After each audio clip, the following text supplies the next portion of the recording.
Please be seated.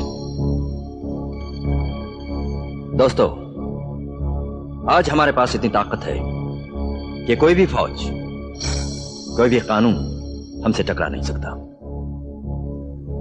और उसकी वजह है हमारी एकता, हम सबकी एकता। एक तरफ हमारे पास हथियारबंद नौजवान हमारे साथ हैं और दूसरी तरफ पॉलिटिकल फोर्स भी हमारे साथ है। मगर इन सब के साथ होने के बावजूद भी हमारी अपनी कुछ खामियां हैं। जब कभी हम में से कोई एक हमें धोखा देकर हमारी आंखों में धूल झोंकने की कोशिश करता है, या फिर हमसे छुपकर, हमसे दूर होकर हमें बिना बताए अपना कोई दूसरा धंधा खोल लेता है, तो हमारे जिगर पर जरूर सदमा पहुंचता है। यही वजह है कि आज हमने आप सबको इस मीटिंग में बुलाया है। आप में से सोने की डील कौन करता है? मैं करता हूं डागा साहब। और चांदी? जी मैं। हथियार? जी ये मेरे हवाले है। और लड़कियां? हाँ, लड़कियां नहीं डागा साहब, इज्जत का सौदा करते हैं हम लोग, मतलब कि इज्जत की कमाई खाते हैं हम लोग। छगनलाल, तुम्हारी इज्जत की कमाई को छोड़कर बाकी सब इज्जतदारों से हमने अपना हिस्सा ले लिया है। ऐसा कदम न उठाना कि हमें क्रोध आ जाए। मेरी गुस्ताखी क्या हुई है साहब? लेकिन अगर तुमने नहीं किया तो तुम्हारे पार्टनर ने जरूर किया है। तहकीकात चल रही है, पता चलने पर सजा जरूर मिलेगी। सुनो, तुम एकदम ऊंचे दर्जे के बेवकूफ हो। पर समझ में नहीं आता कि इतनी सावधानी के बावजूद इनको हमारी डीलिंग और बिजनेस का कैसे पता चल जाता है। डागा को 8 आंखें हैं। अगर आज के दिन में जिंदा रहना है ना बेटा, तो 8 आंखों में धूल झोंक कर धंधा करना पड़ेगा, समझे? बैठो।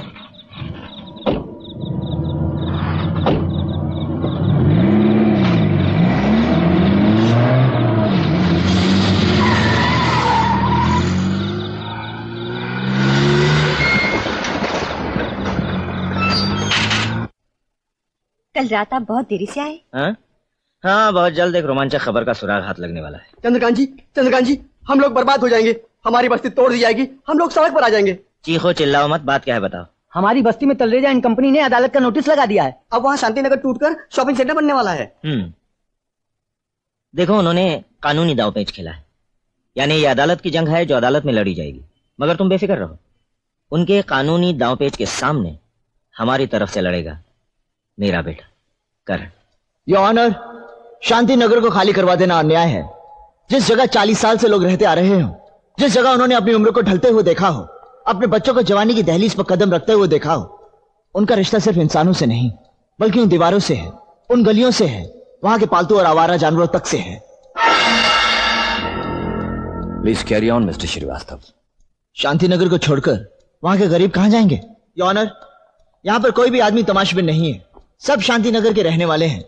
और आज ये गरीब अपने रिश्तों की खातिर, अपने आंसुओं की खातिर इस अदालत से इंसाफ मांगने आए हैं। और 40 साल से जहां ये गरीब रहते आ रहे हैं, उन्हें किसी भी कानून की किसी भी धारा के तहत हटाया नहीं जा सकता। योर ऑनर, ये अदालत गरीबों की दुहाई, उनके आंसुओं का हिसाब और उनकी मजबूरी की फरियाद सुनकर जज्बाती होकर फैसला नहीं कर सकती। शांतिनगर का मालिक ही जब उस बस्ती को तुड़वाना चाहता है, तो अदालत उसे ऐसा करने से कैसे रोक सकती है? अदालत ऐसे गैर कानूनी वाक्यों को हमेशा रोकती आई है, बशर्ते आप जैसे फाजिल वकील उन पर रोकथाम न लगा दें। इसका मतलब है योर ऑनर, ये वकील कौम ही सारे झगड़ों और दावपेचों की जड़ है। बेशक जड़ है योर ऑनर। अगर गैर कानूनी हरकतों और गुनहगारों का साथ वकील देते रहे और उनकी वजह से गरीब बेघर हो जाएं, तो ऐसे कानून से गरीबों का भरोसा बिल्कुल उठ जाएगा। That's all your honour. दोनों वकीलों की दलील सुनने के बाद अदालत इस नतीजे पर पहुंची है कि शांतिनगर को खाली नहीं किया जा सकता। Court adjourned. अदालत में तो तुम ऐसे लड़ रहे थे जैसे तुम्हारा और मेरा कोई रिश्ता ही ना हो। देखो, अदालत में तुम एडवोकेट विद्या थी जो सेठ का केस लड़ रही थी, और मैं था शांतिनगर के लोगों का एडवोकेट। और अब मैं कौन हूँ तुम्हारी? तुम ही बता। भाई, शांतिनगर केस में तुम्हारी तकरीर सुनकर मेरा दिल बहुत खुश हुआ। You have a very bright future. Thank you sir. बैठो बैठे। वैसे विद्या ने भी मुझे मात देने में कोई कसर नहीं छोड़ी सर। ये तो तुम मेरा दिल बहलाने के लिए कह रहे हो। गणिका माँ, बेटी तुम इनको चाय वाय पिलाओ, मैं अभी आया। Excuse me. ये तो कोई न्याय नहीं हुआ डागा साहब। अदालत में आपने गरीबों के पक्ष में न्याय दे दिया, अब मैं अपनी फरियाद लेकर कहाँ जाऊं? तुम्हारी फरियाद भी हमने सुन ली है। कोर्ट का फैसला जनता को खुश करने के लिए होता है। मैं कल ही उस सूरज को वहां भेज दूंगा जो किसी भी दिन का सूरज ढलने से पहले शांतिनगर को खाली करवा देगा। मेरा नाम तो आपकी गोद में बैठा हुआ बच्चा भी जानता है, लेकिन मैं वो सूरज नहीं जो रोज निकले। मैं कभी कभी बाहर निकलता हूं, जब भी निकलता हूं तबाही मचा देता हूं। आज मैं आप लोगों के सामने ये कहने आया हूं कि शांतिनगर को खाली करने के दो रास्ते हैं। एक, मुआवजे के तौर पर नोटों की गड्डी या फिर रिवॉल्वर की गोली। रुपए लेकर खामोशी से जगह खाली कर देंगे तो गोली नहीं चलानी पड़ेगी मुझे। गोली के दम पर मुल्क के मुल्क खाली हो जाते हैं। तो फिर इस शांतिनगर की बिसाती क्या है? शांतिनगर की बिसात जानने की औकात किसी सूरज या चांद की नहीं है। इस बस्ती को मिटाने की हस्ती किसी में नहीं है।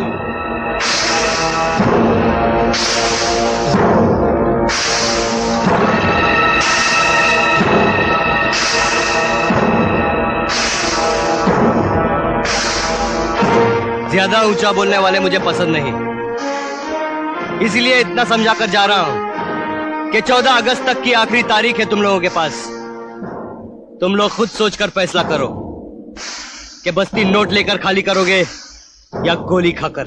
नोटों की गड्डियां मुंह में लेकर भौंकने वालों की हमें कोई परवाह नहीं। 14 अगस्त तो क्या, 14 जन्म तक तुम इस बस्ती को खाली नहीं करवा सकते। आज मैं किसी सवाल का जवाब गुस्से में नहीं देना चाहता। 15 अगस्त के दिन देश आजाद हुआ था और 15 अगस्त को यहां नींव का पहला पत्थर रखा जाएगा। नींव का पत्थर रखने वाले की कब्र खुद जाएगी, ये तुम याद रखना।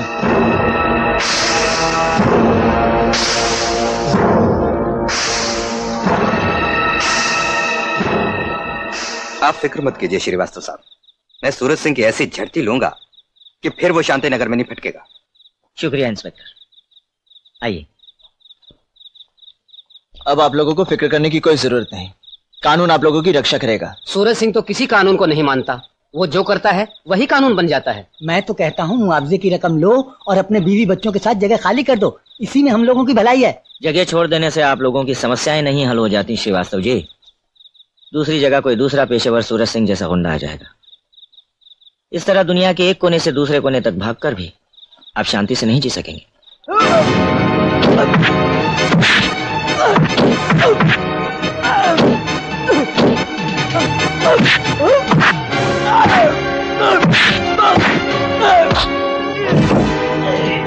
अबे ओ शाणे, जाके कह दे अपने वकील से कि सूरज सिंह अपना फैसला खुद करता है। उसे जहां भी जाकर रोना है जाकर रो ले, चाहे जज के पास चाहे अदालत में। समझा? योर ऑनर, सूरज सिंह व किशन सिंह के लिए अदालत कोई नई जगह नहीं है। शांतिनगर को खाली करवाने के लिए इसने 10 अगस्त को शांतिनगर में तोड़फोड़ की, वहां के लोगों को धमकी दी और इस निर्दोष आदमी को मारा। मेरी अदालत से रिक्वेस्ट है कि मुजरिम सूरज सिंह को इतनी सख्त सजा दी जाए ताकि फिर इसकी वैशी नजर किसी भी मासूम, निर्दोष और बेसहारा जनता पर ना पड़े। That's all your honour. फैसला सुनाने से पहले अदालत डिफेंस लॉयर को सुनना चाहती है। योर ऑनर, मेरे मुवक्किल सूरज सिंह को 9 अगस्त की रात मंत्री महोदय श्री जनार्दन अधिकारी के घर चोरी करने के इल्जाम में पुलिस ने गिरफ्तार किया था और अगले दिन आप ही की अदालत में सूरज सिंह को 5 दिन के रिमांड के लिए हुक्म दिया गया था। ये रहे रिमांड के डॉक्यूमेंट्स। योर ऑनर, क्या यह मुमकिन है कि एक आदमी पुलिस कस्टडी में रहते हुए किसी मोहल्ले में तोड़ फोड़ कर सके? क्योंकि सूरज सिंह 10 अगस्त से लेकर 15 अगस्त तक पुलिस रिमांड में था, इसलिए उस पर लगाए हुए कोई भी इल्जाम साबित नहीं हो पाते। अदालत सूरज सिंह को बरी करती है।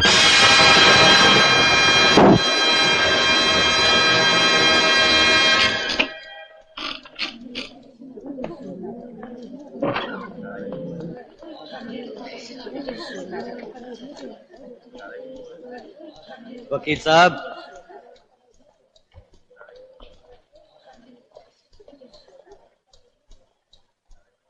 करण बेटे, अदालत में ये दावपेच तो चलते ही रहते हैं। तुम्हारा मकसद उसे सजा दिलाना नहीं था, अपनी बस्ती को बचाना था। आइंदा उसने कभी भी बस्ती की तरफ आंख उठाकर भी देखा, मैं उसे जान से मार डालूंगा। मैं कहता हूँ छोड़ दो मुझे, मैं जिंदा नहीं छोड़ूंगा इन लोगों को। छोड़ो मुझे, छोड़ो, छोड़ दो मुझे, छोड़ो, मैं तुझे जिंदा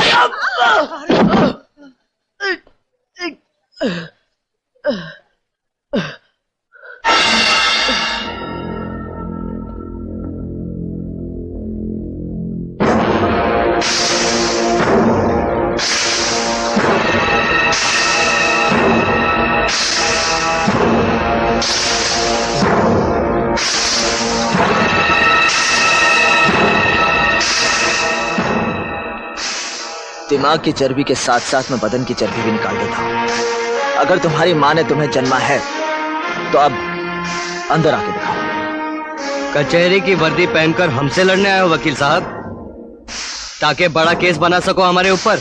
मैं गोली और बोली दोनों जुबानें जानता हूं, लेकिन ये वक्त बोली से समझाने का नहीं है, और गोली की जबान इसे उतारकर ही तुम्हें समझानी पड़ेगी।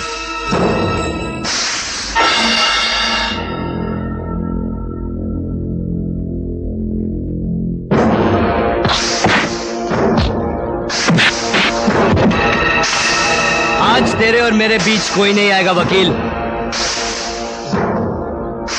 बहुत अरसा हो गया किसी मर्द से जंग लड़े, आज ये तमन्ना भी पूरी हो जाएगी। आखिरी हसरत समझ लो सूरज, फरेब से कचहरी में जीतकर ये मत समझना कि तुम बहुत बड़े योद्धा बन गए। जब फैसला ताकत के बल पर होना है तो हो जाए दो हाथ।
ये रहे करण श्रीवास्तव की जमानत के कागजात।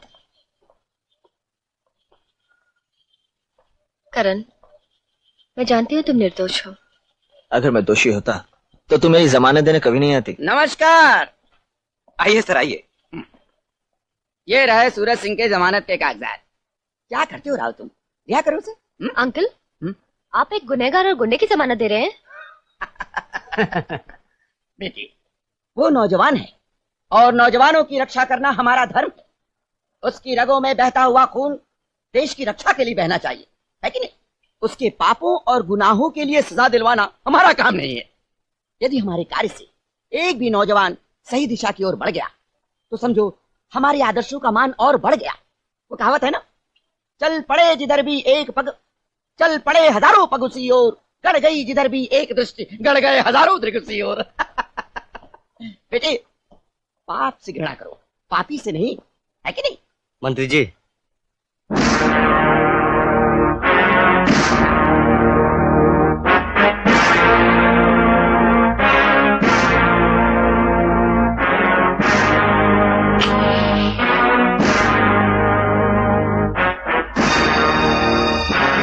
करण, बेटे घर चल।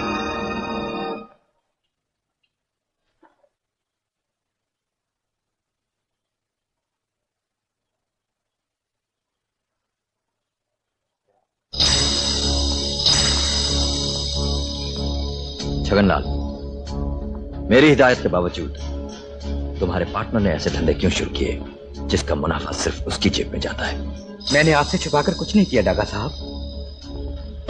तो फिर तुम्हारी गाड़ी की डिक्की में से ये ब्रीफ केस कैसे निकला? और से देखिए सब, जानते हैं इस ब्रीफ केस में क्या है? ड्रग्स, ऐसी नशीली दवाएं जिनकी कीमत इंटरनेशनल मार्केट में पर किलो 1 करोड़ रुपए है। और ये ड्रग्स इंजेक्शन के जरिए लगाए जाते हैं। नहीं, नहीं, मत लगाइए मुझे ये इंजेक्शन। घबराओ नहीं गुप्ता, मैं तो सिर्फ इन लोगों को बता रहा था कि ये कितना रंगीन नशा है। उम्मीद सिंह, हुक्म। 5 सीसी तक लगाओ तो नशा, 7 सीसी तक लगाओ तो बेहोशी, और 10 सीसी तक लगाओ तो मौत।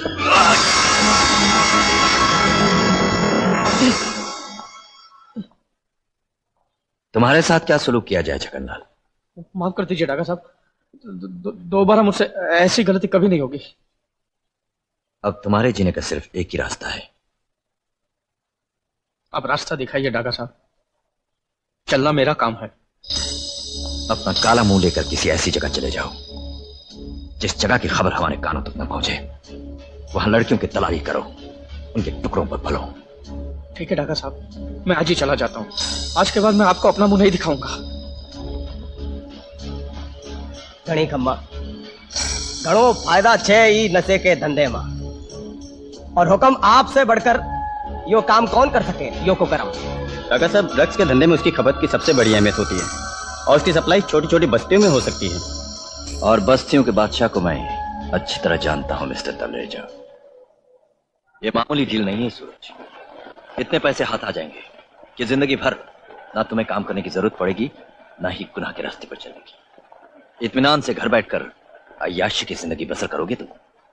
इस अय्याशी के लिए इत्मीनान से किसी की जान तो नहीं लेनी है ना डागा साहब? अरे आजकल इंसान की जान की इतनी कीमत कहां है बेटे? मैं तो उसकी बात कर रहा हूं जिसकी कीमत आज इंटरनेशनल मार्केट में पर किलो 1 करोड़ रुपए है। कहीं आप ड्रग्स और ब्राउन शुगर की बात तो नहीं कर रहे हैं? समझदार हो, हल्का सा इशारा समझ जाते हो। नहीं डागा साहब, मैं ये काम नहीं करूंगा। क्यों? शराब बेचते हो, जुए खाने चलाते हो, सोने चांदी की स्मगलिंग करते हो, ड्रग्स में क्या बुराई है? सोने चांदी की स्मगलिंग से किसी की जान को खतरा नहीं है डागा साहब। जुए और सट्टे से कोई मरता नहीं, शराब भी इतना नुकसान नहीं करती, लेकिन ड्रग्स डागा साहब पीढ़ियों के लिए जहर है। इससे आने वाली नस्ल तबाह हो जाएगी। भाई, आने वाली नस्ल का हमने ठेका नहीं लिया है। अपना पेट भरो, दूसरे की भूख देख कर तड़पना अपना काम नहीं। पर मेरा काम है डागा साहब, मैं सौदा करता हूं लेकिन मौत का सौदागर नहीं हूं। अगर मुझे मालूम पड़ा कि आप ड्रग्स का बिजनेस कर रहे हैं तो मैं आपको भी जिंदा नहीं छोड़ूंगा। मैं सांप का जहर तो उतारना नहीं जानता डागा साहब, लेकिन आदमी कितना भी जहरीला हो, उसका सर पकड़कर कुचल देता हूं।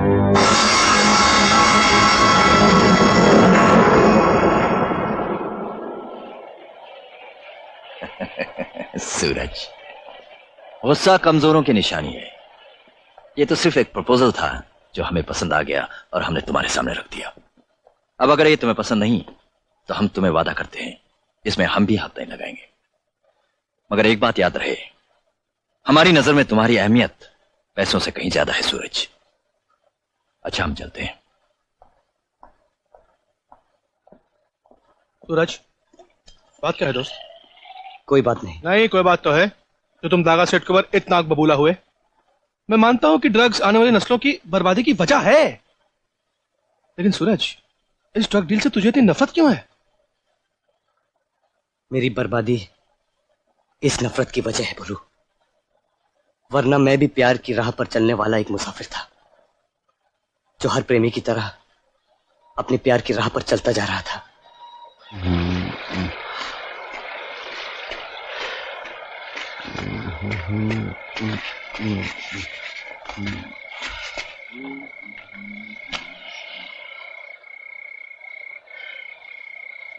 सूरज, ये किस अंधेरे में अपनी जिंदगी ले जा रहे हो सूरज? ये नशा वो जहर है कि एक बार इंसान मौत का दरवाजा तो देख लेता है, पर वहां से लौटकर कभी नहीं आता। शिल्पा, हमारा दोस्त जो कर रहा है बिल्कुल ठीक कर रहा है।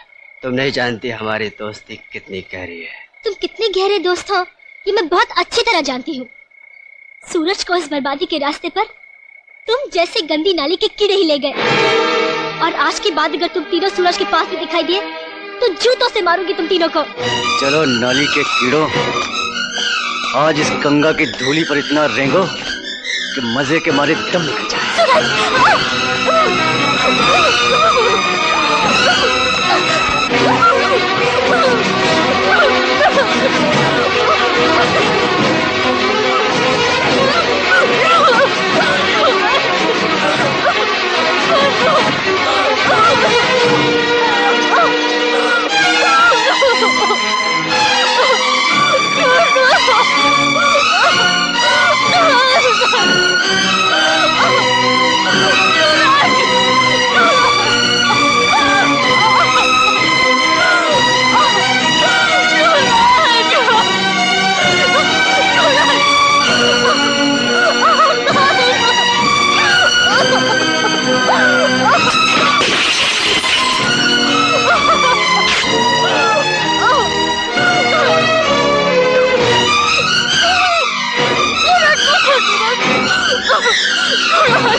शिल्पा, मैं नशे में धुत पड़ा था और तुम्हें।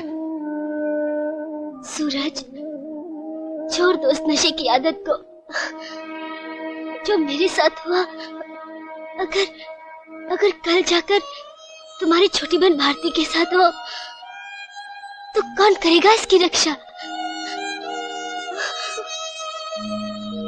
छोड़ दो उस नशे को सूरज, छोड़ दो।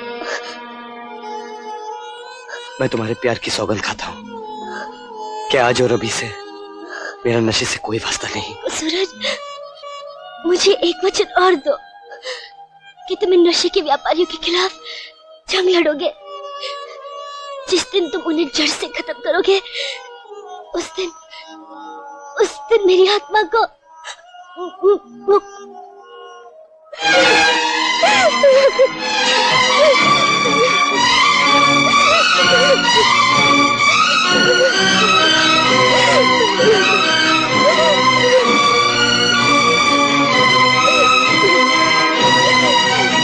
फिर उसके बाद मैंने ड्रग्स बेचने वालों के खिलाफ लड़ना शुरू कर दिया। कुछ लोगों को मैंने कानून के कटहरे में खड़ा भी कर दिया, लेकिन रुपयों के दम पर कभी सबूत गायब हो जाते थे, कभी गवाहों के मुंह पर ताले लग जाते थे। मैंने उन लोगों के साथ दुश्मनी मोल ले ली और उन्होंने चाल चलकर मुझे जेल भेज दिया। तब से एक गुनहगार की मोहर अपनी पीठ पर लिए एक गुंडे की जिंदगी जी रहा हूं मैं। इसलिए मैंने भारती को इस गुनाहों के दलदल से बहुत दूर भेज दिया है। बस मेरी जिंदगी का सिर्फ एक ही मकसद है कि मैं अपनी भारती को इतना सुख दूं कि वो मुझे अपना बड़ा भाई कहने में फक्र महसूस करे। मेरे भैया बड़े नहीं, बहुत बड़े आदमी है। उनकी चौखट पर बड़े बड़े आदमी आकर माथा टेकते हैं। भारती, मैं तो एक गरीब परिवार का गरीब लड़का हूँ। कभी कभी तो मुझे बहुत डर लगता है। किस बात का? यही कि तुम्हारे भैया हमारा घर बसने से कहीं इनकार न कर दें। मेरे भैया इन दकियानूसी बातों पर विश्वास नहीं करते। मेरे भैया की जिंदगी और खुशी मैं हूँ, और मेरी खुशी और जिंदगी तुम हो पवन। फिर भी सोचना तो पड़ता है भारती, बड़े लोगों का क्या भरोसा। भैया को तो मैं मना लूंगी, ये बात तुम मुझ पर छोड़ दो। अच्छा ये बताओ, तुम्हारे पिताजी क्या करते हैं? सत्य की लड़ाई।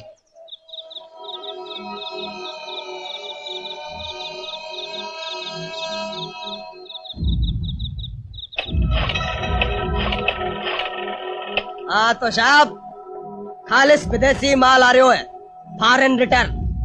आप सबकी कीमत की वसूली हो जाएगी। और लाने वाले हमारे कौन है? देख। Hello hello hello.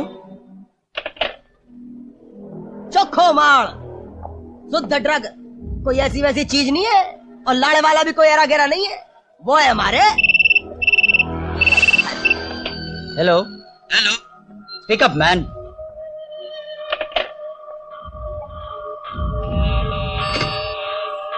नाम सुनोगा ना तो मुंडा खुला का खुला रह जाएगा। उनको नाम है, अरे बंद कर इसको। Hello hello. इडियट, अब करो जितना फोन करना है। ड्रग्स लेकर आ रहे हैं हमारे मंत्री महोदय। कल सवेरे की फ्लाइट से फॉरेन से रवाना होंगे और परसों सवेरे बंबई में लैंड कर जाएंगे। पिताजी, आप इतनी रात गए तक प्रेस में? माँ बहुत परेशान है। सब खैरियत तो है ना? हाँ बेटे, ये खबर जब लोग कल अखबार में पढ़ेंगे तो वो मेरी जिंदगी के मकसद की पहली सीढ़ी होगी। भूचाल आ जाएगा, सनसनी फैल जाएगी उन लोगों में जो दावा करते हैं देशभक्ति का, लेकिन असल में जिनका धंधा है देशद्रोह का। अरे झटपट नाप ले रहे, तन्ने 24 घंटे की मोहलत दे रहे हो। जो करना है जल्दी से कर दे। खाली पजामे कुर्ते का या सर से पांव तक? दोनों ही ले ले, बाद में तुझे कहाँ ढूंढते फिरेंगे। उमित सिंह ये कौन है? दर्जी है घड़ी कम्मा। क्यों, किस लिए? आपकी सरकारी वर्दी को नाप ले रहे हो घड़ी कम्मा। क्या मतलब? मतलब ये कि मन्ने तो फ्यूचर के बारे में सोचने की आदत है। तो फ्यूचर यो है कि कल तक तो आप हो जाओगा गिरफ्तार, और भगवान ने चाहा तो सजा भी हो ही जाएगी। तो कम से कम 15-20 साल कहीं नहीं गए। तो झटपट हमारा दिमाग में यो आइडिया आ गया घड़ी कम्मा के आपके सूट के साथ साथ आपकी जेल की वर्दी को भी नाप दे दो। बदतमीज, हुआ क्या है?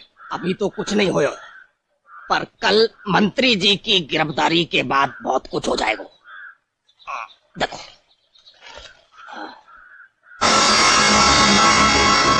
हाँ सूरज, अब मंत्री जी के साथ हमारे बचने का सिर्फ एक ही तरीका है। या तो वो प्लेन जो न्यूयॉर्क से बंबई आ रहा है हाईजैक हो जाए, या फिर हवा में ही एक ही धमाके के साथ उड़ जाए। ऐसी कौन सी गैर कानूनी चीज है मंत्री जी के बैग में जिसकी वजह से आप इतने परेशान हैं? सब कुछ है उस बैग में। मेरे illegal documents, Swiss bank accounts, everything. और इस काम की कीमत?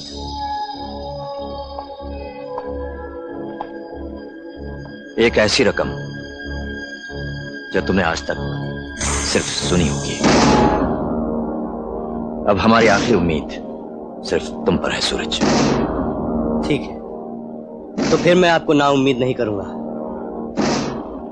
मंत्री जी को साफ बचाकर एयरपोर्ट से निकल जाऊंगा।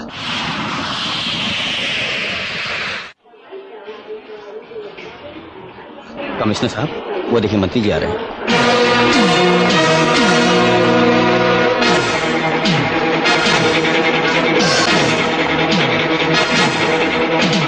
नमस्कार कमिश्नर साहब, हमें आपके बैग की तलाशी लेनी है। मेरे मैं तो ऑफिशियल काम से विदेश भ्रमण के लिए गया था, अपने सरकार की ओर से मैत्री संबंध स्थापित करने, लेकिन हमारे मित्र नजर नहीं आ रहे। कुछ बदल तो नहीं गया? शॉप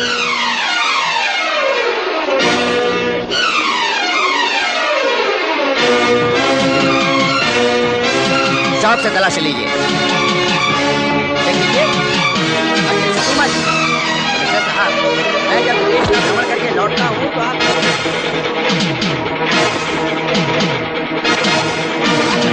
समझ क्या रखा आप लोगों ने मुझे? सूरज सिंह!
कौड़ी के कुली के कहने पर इस बैग में रखा हुआ सारा ड्रग मेरा हो गया। ये बैग तेरा है मंत्री। मुझे धोखे में रखकर ये जलील काम मुझसे जज धर्मेश अग्निहोत्री ने करवाया। तुम झूठ बोल रहे हो सूरज सिंह। एक शरीफ और इज्जतदार आदमी का नाम जोड़कर अपने आप को बचाना चाहते हो। ये साजिश सिर्फ तुम्हारी थी सूरज सिंह, मंत्री को बचाने की और ड्रग्स को एयरपोर्ट से पार करने की। करण, तुम्हारी और मेरी दुश्मनी की आग को इतना मत भड़काओ कि कल तक मैं जितना ड्रग्स से नफरत करता था उतना मैं तुमसे भी करने लगूं और तुम दोनों को खत्म करने का मेरी जिंदगी का मकसद बन जाए। अव्वल तो आधी जिंदगी तू जेल की चक्की पीसता रहेगा और रही बात दुश्मनी की, उसे जब चाहे आजमा लेना। करण तेरी चिता को आग देकर ही ये दुनिया छोड़ेगा।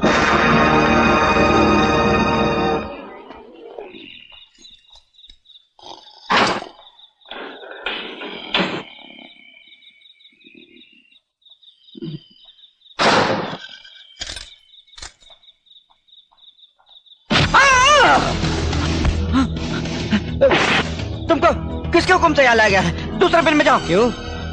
एक बिल में दो सांप नहीं रह सकते मंत्री? जलर साहब, इसे यहाँ से ले जाइए तो मुझे मार डालेगा। हरामखोर, आज मैं तुझे तब तक मारूंगा जब तक तू अपनी अर्थी पर लेटने के काबिल नहीं हो जाता, समझा?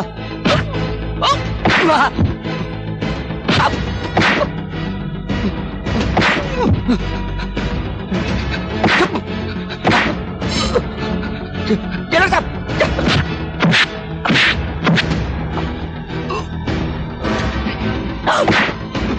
बचाओ!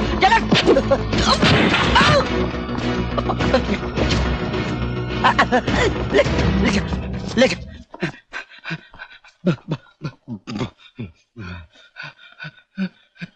चंद्रकांत जी, प्रेस वालों की शान में आपने 4 चांद लगा दिए। इसके बारे में आप कुछ कहना चाहेंगे? देखिए, हम पत्रकार सिर्फ कलम ही नहीं चलाते, समय पड़ने पर अपने देश के लिए जान भी दे सकते हैं। सूरज सिंह ने गिरफ्तार होते समय जज अग्निहोत्री का नाम लिया था। आपको यकीन है इस कांड में उनका हाथ है? जी नहीं, मुझे इस बात पर कतई यकीन नहीं, क्योंकि जज धर्मेश अग्निहोत्री न्याय के पुजारी हैं और इस कांड में उनका हाथ होना यह तो दूर की बात रही, उनके बारे में ऐसा सोचा भी नहीं जा सकता। चंद्रकांत जी, आपने बिल्कुल सही कहा। जब कानून का फंदा पेशेवर मुजरिम के गले में फंसने लगता है तो वह ऐसे लोगों को फंसाने की कोशिश करता है जिनके पास ताकत और औहदा हो। मगर चंद्रकांत जी ने आज दूध का दूध और पानी का पानी कर दिया। कानून और देश को आप पर फक्र है चंद्रकांत जी। एक आखिरी सवाल है चंद्रकांत जी, जो काम पुलिस, सीआईडी और सीबीआई नहीं कर सकी, वो आपने कैसे कर दिखाया? बहुत ही पुराना तरीका इस्तेमाल करके। टेलीफोन की घंटी बार बार बजाकर किसी आदमी को इतना परेशान कर दो कि वो रिसीवर उठाकर बाजू में रख देता है और इस तरह वहां की सारी बातें यहां तक पहुंच जाती हैं। वैसे भी आजकल के मुजरिम कुछ ज्यादा ही बेवकूफ बनते जा रहे हैं। अच्छा चंद्रकांत जी, हम लोग चलते हैं। नमस्ते। भाई ये तो कमाल कर दिया जी। एक बात बताइए जी, देश के गद्दारों के बारे में और आपने क्या क्या पता किया? उनके बॉस को तो मैं नहीं जानता हूँ, पर उस जगह को जरूर जानता हूँ जहाँ से वो शख्स अपना कारोबार चलाता है। अच्छा, वहाँ आप हमें ले जा सकते हैं? जी हाँ।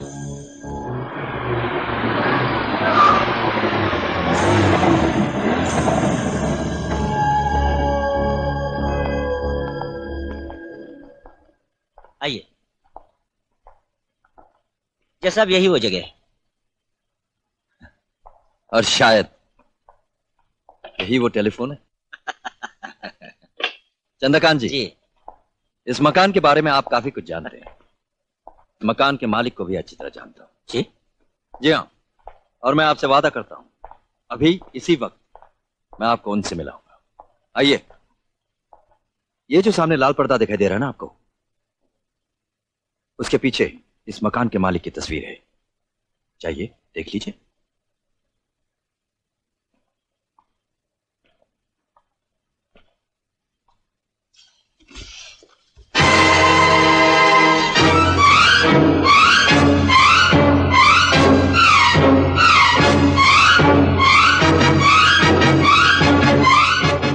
मैं जस्टिस धर्मेश अग्निहोत्री और ये डागा।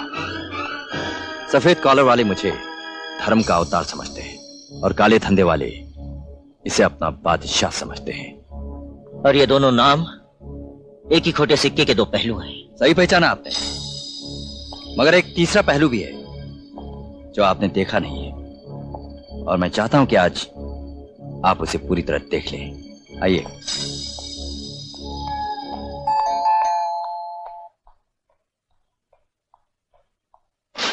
डागा साहब, आप इनसे मिलिए चंद्रकांत जी। यह है मिस्टर एंथनी पिंटो, जिनकी वजह से आजकल गुनहगार बेवकूफ कहलाने लगे हैं। डागा साहब, आपने मुझे बुलाया? हाँ इंस्पेक्टर साहब, यहाँ एक कत्ल होने वाला है और आप उस खूनी को रोकने नहीं पकड़ने आए। चंद्रकांत जी, समझदारों को जस्टिस अग्निहोत्री सजा देता है और बेवकूफों को डागा।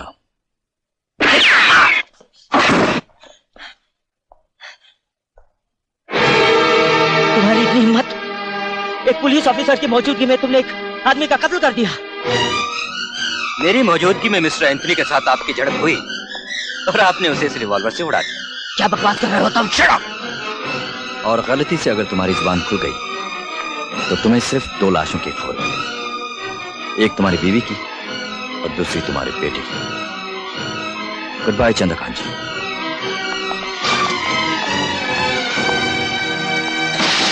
कणिकम्मा, 2 गोलियां चंद्रकांत के सीने में भी ठोक देते, सारा किस्सा यहीं खत्म हो जाता। किसे कब और कैसे इस जहान से दूसरे जहान में भेजना है, इस बात का फैसला मैं करता हूं। मैं मान ही नहीं सकता आपने खून किया है। आप खामोश क्यों हैं पिताजी? आप क्यों नहीं बताते खूनी कौन है, सच्चाई क्या है? बेटे, सच्चाई तो यह है कि यह खून मैंने आपने अपने हाथों से किया। मैंने सोचा बेटा आपसे मिलने आ गया है तो भाभी जी को भी आपसे मिला, और फिर विद्या भी बहुत जिद कर रही थी आपसे मिलने की। चंद्रकांत जी, हम जानते हैं कि आप अपने बीवी बच्चों से बहुत प्यार करते हैं। जेल के अंदर तो आपकी रक्षा पुलिस करती है, जेल के बाहर तो हमें ही करनी है। मैंने पहले ही आपसे कहा था कि कानून की यह लड़ाई कलम से नहीं लड़ी जा सकती। उसके लिए मेरे जैसे जज और आपके बेटे के जैसे वकील की जरूरत है। किसी ने ठीक ही कहा है, इंसान अपने बीवी बच्चों के प्यार में जान तो दे सकता है मगर जुबान कभी नहीं दे सकता। हाँ, आप करण से कुछ कह रहे थे। जी, मैं कुछ नहीं कहना था। मेरे हिसाब से यहाँ वक्त जाया करने से बेहतर है घर चलकर कानून के मुद्दों पर गौर करें, ताकि चंद्रकांत जी यहाँ से जल्द बाहर आ सके। चलो। अच्छा चलते हैं चंद्रकांत जी। आओ बेटी।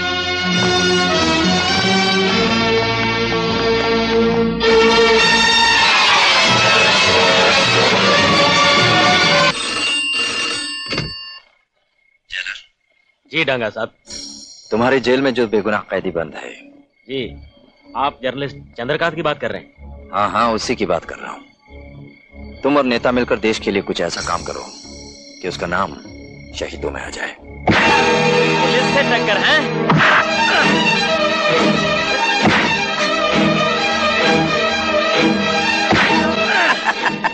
जेलर साहब, इनकी लेखनी बड़ी तीखी और पैनी होती है, बड़ी ताकत है इनके।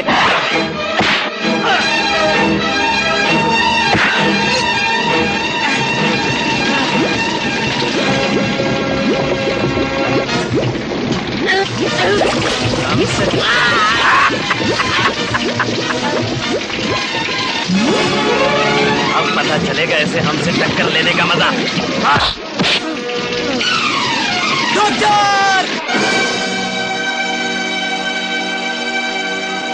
Nurse, oxygen please. यस।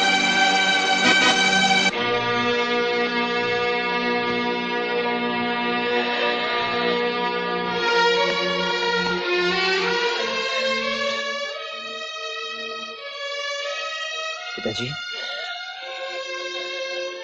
ये कैसे हुआ पिताजी? इंस्पेक्टर, इनका स्टेटमेंट रिकॉर्ड कीजिए। मैं नोट कर लूंगा, आप बाहर जाइए। Okay sir. डॉक्टर साहब आप भी प्लीज। Sure, thank you. कहिए चंद्रकांत जी। मंत्री और जेलर ने किया। हाँ, सूरज सिंह भी आकर बचा लिया और अस्पताल ले आया वो, वरना। हाँ पिताजी। पिताजी,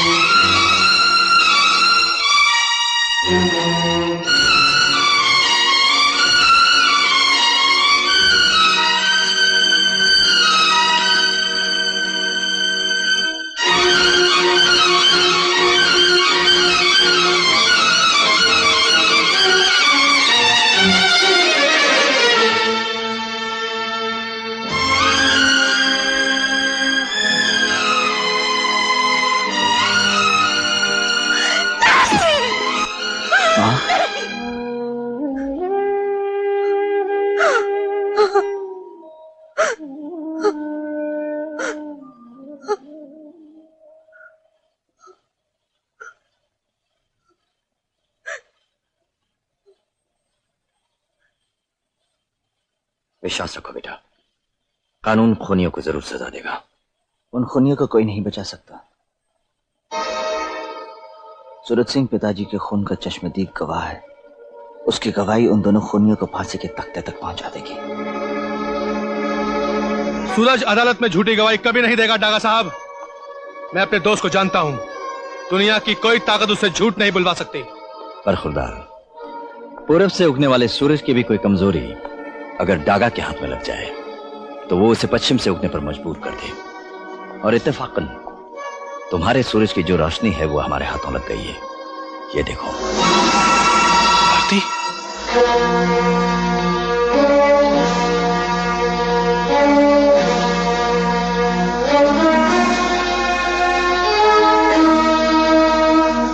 सूरज सिंह, तुम्हारे और मेरे बीच रंजिश की दीवार इतनी ऊंची हो गई थी कि मौत के अंधेरे के अलावा और कुछ नजर नहीं आ रहा था। मगर मेरे पिता की जान बचाने की कोशिश करके तुमने इंसानियत का सबूत दिया है। सूरज सिंह, सिर्फ तुम्हारी गवाही मेरे पिता के कातिल को सजा दिला सकती है। और मुझे उम्मीद ही नहीं बल्कि पूरा यकीन है कि कल अदालत में तुम वही गवाही दोगे जिसकी गवाही तुम्हारा दिल देगा, तुम्हारी आत्मा देगी। तुम सच कहोगे।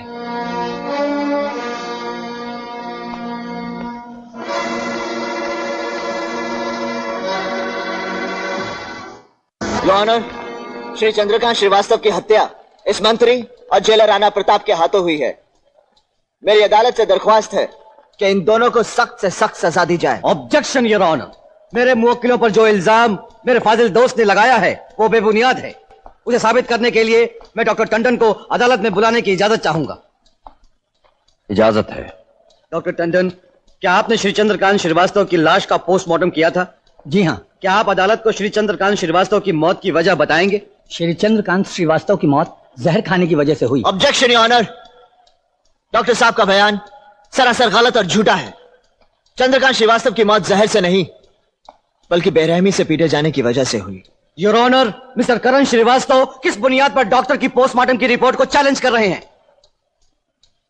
योर ऑनर, मैं इस कत्ल के चश्मदीद गवाह सूरज सिंह को बुलाने की इजाजत चाहता हूं।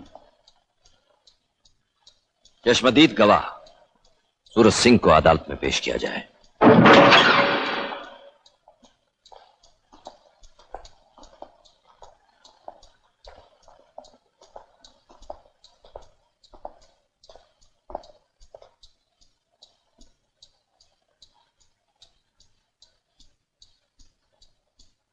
सूरज सिंह, जिस वक्त श्री चंद्रकांत श्रीवास्तव के साथ वो दुर्घटना हुई तुम वहां मौजूद थे?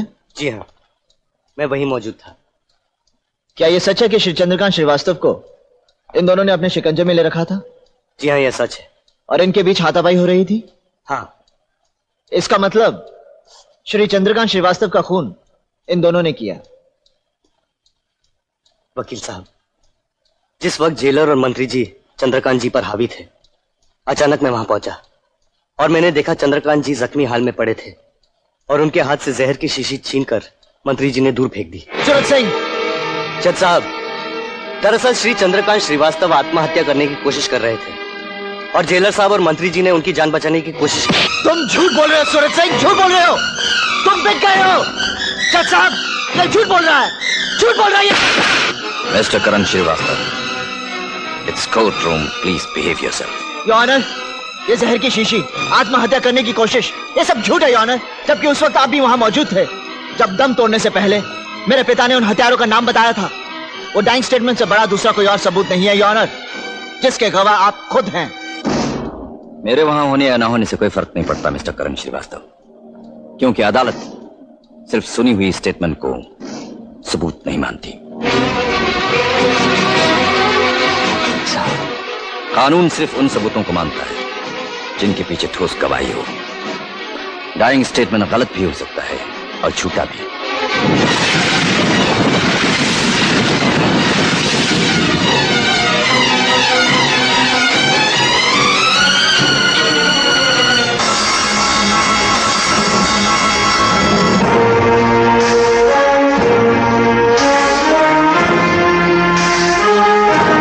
गवाह सूरज सिंह के बयान और पोस्टमार्टम की रिपोर्ट से यह साबित होता है कि श्री चंद्रकांत श्रीवास्तव ने आत्महत्या की है।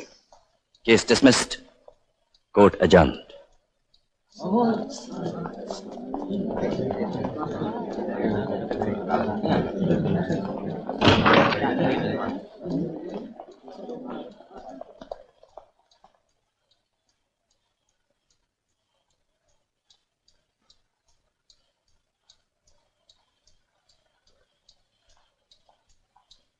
साहब, अदालत को ताला लगाने का वक्त हो गया है।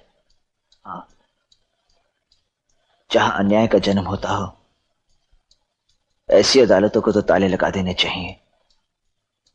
लगा दो ताला। डागा ने मेरी बहन की गर्दन पर छुरी रखकर मुझसे अदालत में झूठ बुलवाया। अब डागा ने अपनी बर्बादी की तारीख मुकर्रर कर ली। जिस दिन मैं जेल से बाहर निकलूंगा उस दिन होगा डागा का सर्वनाश। लेकिन दोस्त, कुछ भी कहो, करण के साथ बड़ा अन्याय हुआ है। नहीं बोलो, मुझे अपने किए पे कोई गिला नहीं। करण के पिता की मौत गुजरा हुआ कल था और मेरी भारती की जिंदगी आने वाला कल है।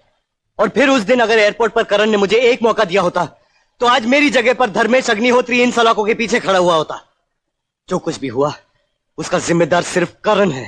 तुम ठीक कहते हो सूरज सिंह, मेरी बर्बादी का जिम्मेदार मैं खुद हूं, क्योंकि जिस कानून को मैं मानता रहा वो सिर्फ किताबों में लिखा हुआ है, उसका कोई अर्थ नहीं। लेकिन अब मैं उस कानून को नहीं मानूंगा। आज अदालत में तुमने और धर्मेश अग्निहोत्री ने मुझे यकीन दिला दिया कि गुनहगारों की दुनिया में अदालत का कानून नहीं चलता। इसीलिए मैं ये काला कोट उतार कर फेंक रहा हूं सूरज सिंह, ताकि उस कानून की जुबान से तुम्हें सबक सिखा सकूं जिस कानून की जुबान तुम जानते हो।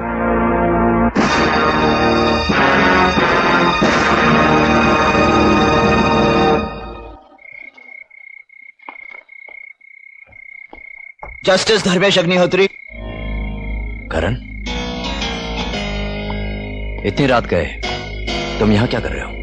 जिसका बाप कत्ल कर दिया गया हो उसे सिर्फ अपनी मां का सिंदूर नोचने वालों की तलाश होती है। मैं समझा नहीं, तुम कहना क्या चाहते हो? आपने खुद मेरे पिता की गवाही सुनी थी और अदालत में मुकर गए। मैं आपसे सिर्फ इतना पूछना चाहता हूं कि किसने खरीदा है आपको? किसने?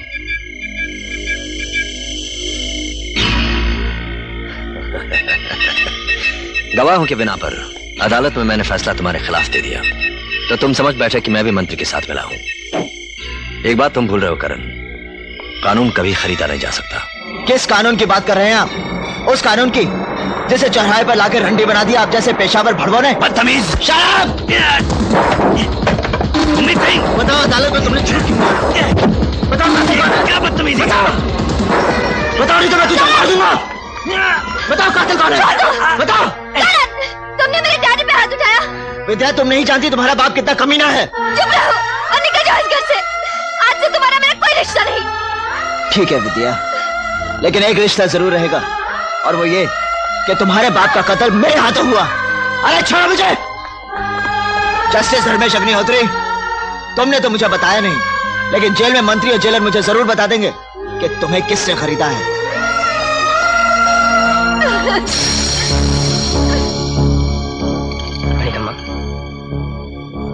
उम्मीद सिंह,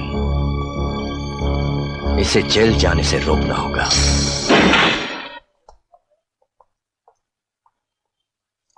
चल बेटा, तू रिहा हो गया। जस्टिस धर्मेश अग्निहोत्री खुद घर आके तेरी जमानत के कागजात दे गए। जज साहब सचमुच एक देवता है।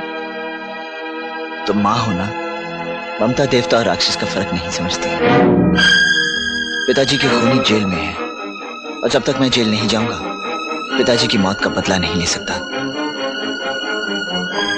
मां, आशीर्वाद दे कि कल अदालत में तेरे बेटे को सजा हो जाए। मेरा तो भरोसा ही टूट गया।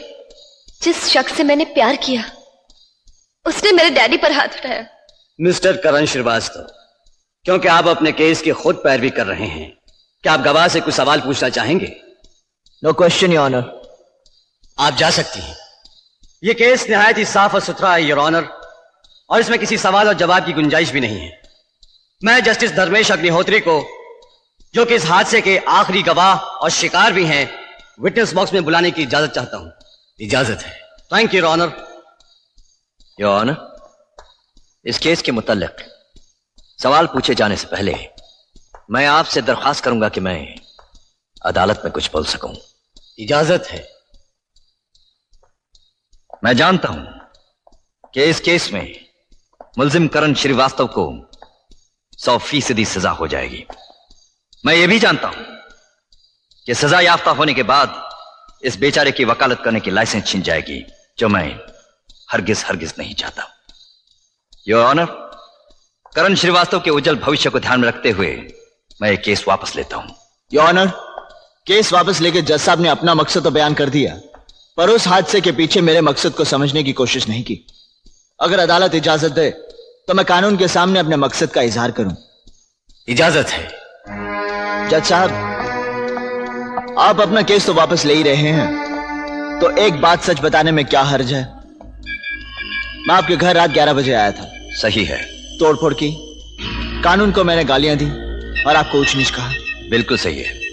और जब आप पर हाथ उठाने के लिए मैंने अपना हाथ उठाया तो ऐन वक्त पर पुलिस पहुंच गई। ये भी सही है। योर ऑनर, अगर ऐन वक्त पर पुलिस नहीं पहुंचती तो मेरा यह हाथ जज साहब के मुंह पर ही पड़ता।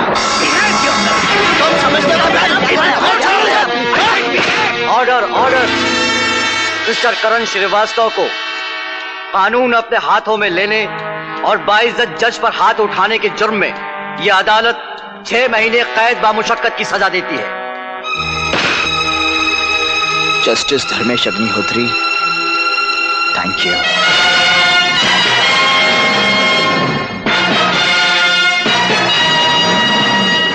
मैंने भैया को टेलीग्राम कर दिया है कि हम परसों बॉम्बे पहुंच रहे हैं। बॉम्बे पहुंचते भैया से बात जरूर कर लेना। ठीक है, मैं भैया से बस स्टैंड पर ही बात कर लूंगी और वहीं हम लोग कोई पंडित ढूंढकर शादी भी कर लेंगे। अरे तुम्हें मजाक सूझ रहा है?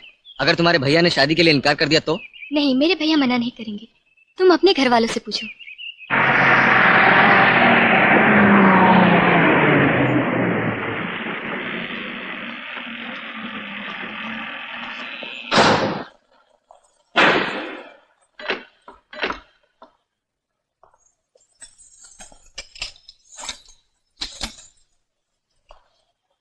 साहब चाय पानी। अबे तू मुझे जेल में लाया है कोई 5 स्टार होटल में? खैर ये ले 2 रुपए। Thank you. और बीड़ी देना। अबे चिल्ला मत, चिल्ला मत। खतरे का सायरन बज जाएगा। कल मैं तुझे चाय पानी के लिए और दूंगा। सच? चुप चुप जियो, भगवान करे तुम्हारी सजा और भी लंबी हो जाए।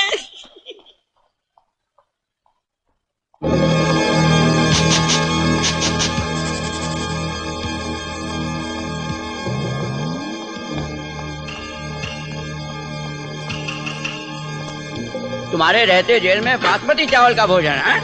मजा आया। तुम दोनों ने अपना अंतिम भोजन कर लिया? तुम श्रीवास्तव, घबराओ मत, जो काम मैंने करना था वो मैं कर चुका हूँ। मगर अब कान खोलकर सुनो मैंने किया क्या। भूखों की तरह जो खाना तुम लोग खा रहे थे उसमें मैंने जहर मिला दिया था। क्या?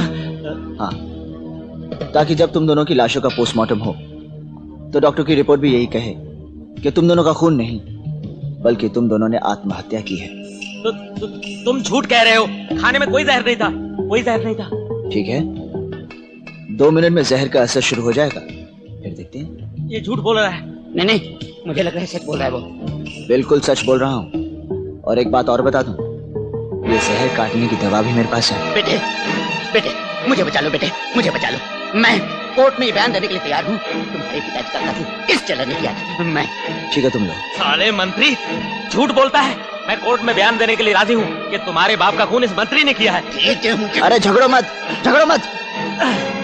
एक प्रॉब्लम है, ये दवा सिर्फ एक आदमी के लिए काफी है। अब आपस में फैसला कर लो कि जिएगा कौन। मैं क्यों? क्योंकि मुझे अभी राष्ट्र के लिए बहुत कुछ करना है बेटे। देखो मेरी अभी शादी नहीं हुई, अगर मैं मर गया तो सरकार मेरी पेंशन खा जाएगी।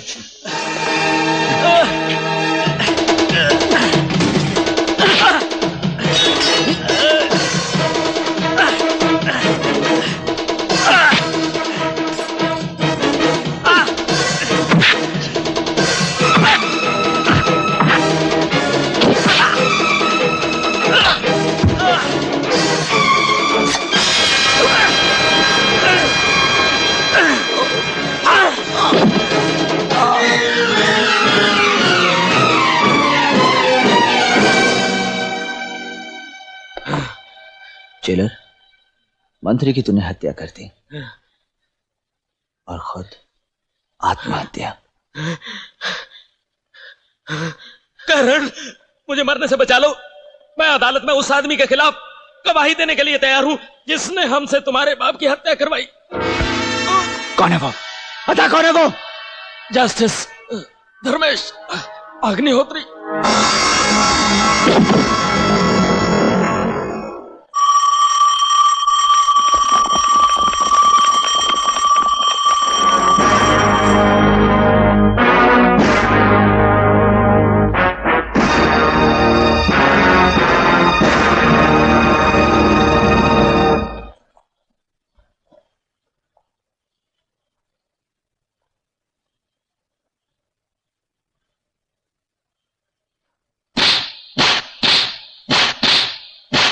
मारो और मारो इस हरामजादे को।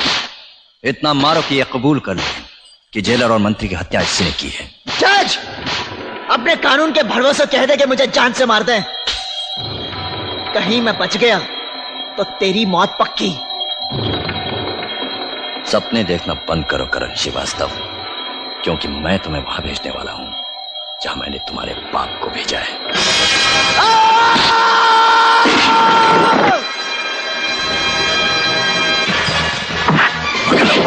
पकड़ लो इसे।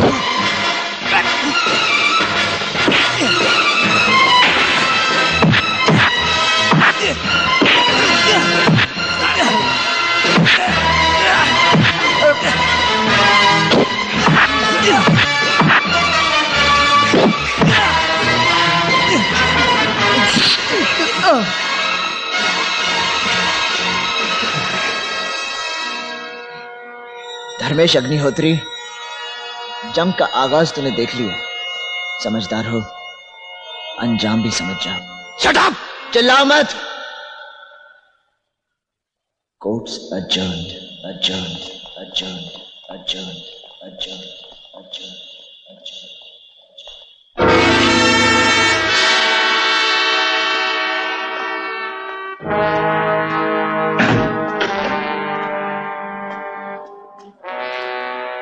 डागा कहाँ है? इस वक्त तो अदालत में, लेकिन रात को उसके घर पे जश्न होगा।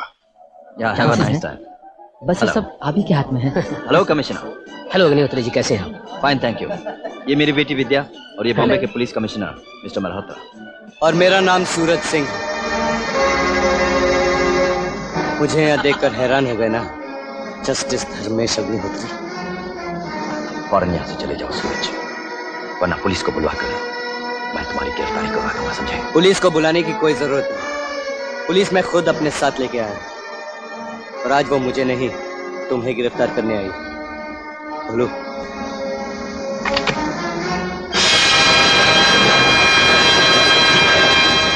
शिंदे, ये सब क्या है? सर, सूरज सिंह की कंप्लेंट के मुताबिक हमने वर्सोवा में रूफ नाम के बंगले में छापा मारा। वहां स्मगलिंग किए हुए सोने चांदी के अलावा ड्रग्स की बहुत बड़ी कंसाइनमेंट हमारे हाथ में है। और उस बंगले का मालिक डागा है। डागा वो शख्स है जिसकी वजह से कई घरों की रोशनियां बुझ गई। डागा वो शैतान है जिसकी वजह से हजारों नौजवान ड्रग एडिक्ट बने। और आज मैं आप सबके सामने एक बात बता देना चाहता हूं कि डागा और जस्टिस धर्मेश अग्निहोत्री एक ही आदमी है। ये वो सांप है जो गैर कानूनी ढंग से भोली भाली जनता को डसता है और कानून का चोगा पहनकर अपने आप को बचाता है। ये सिर्फ दिखाने के लिए जस्टिस धर्मेश अग्निहोत्री है, पर उसकी आड़ में ना जाने कितने गैर कानूनी धंधे करता है। ये तस्वीरें उस बात का सबूत है कमिश्नर साहब कि जस्टिस धर्मेश अग्निहोत्री और डागा एक ही आदमी है। मैं चाहूंगा कमिश्नर साहब कि जिस तरह कानून को जस्टिस धर्मेश अग्निहोत्री दीमक की तरह चाटता रहा, वही कानून का फंदा बनकर इसे जिल्लत की मौत दे।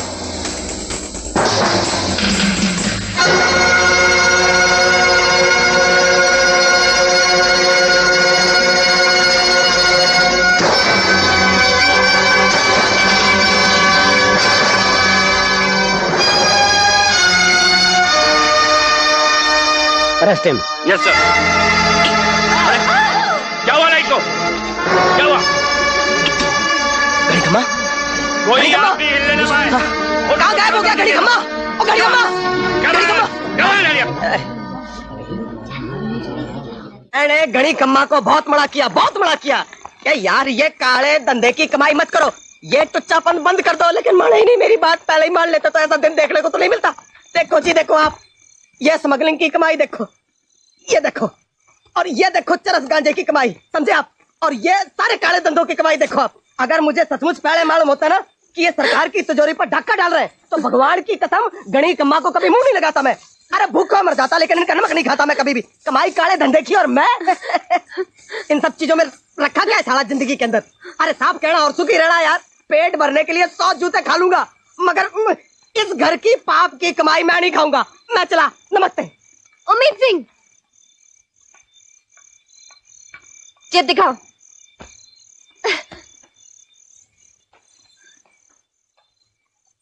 इंस्पेक्टर साहब, ये देखिए, ये तिजोरी का धन आप लोगों को दिखाकर सबसे कीमती चीजें खुद ले जा रहा था। Arrest him. पकड़ लो इसे, पकड़ लो, भाग लेना पाए।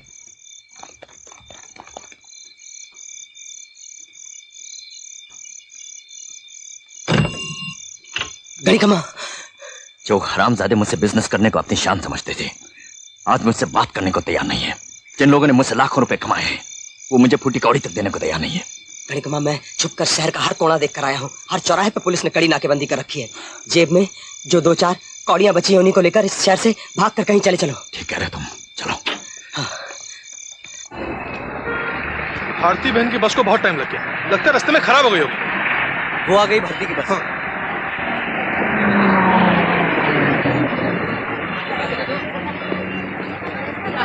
आज बस काफी लेट हो गई ना? भारती अपने भैया से बात जरूर करना। हाँ हाँ करूंगी। भैया,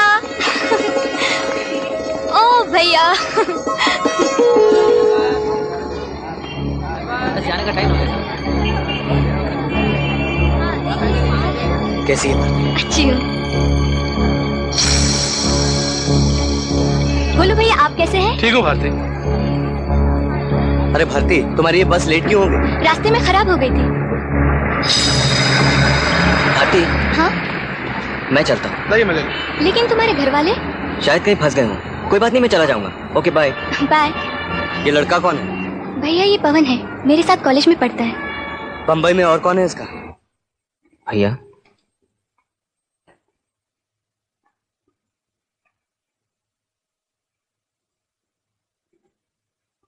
पवन,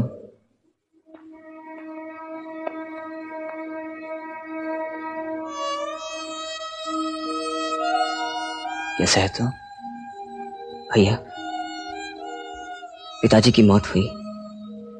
आपने अपनी जिंदगी के मकसद को घसीटकर सलाखों के पीछे खड़ा कर दिया और मुझे खबर तक नहीं की।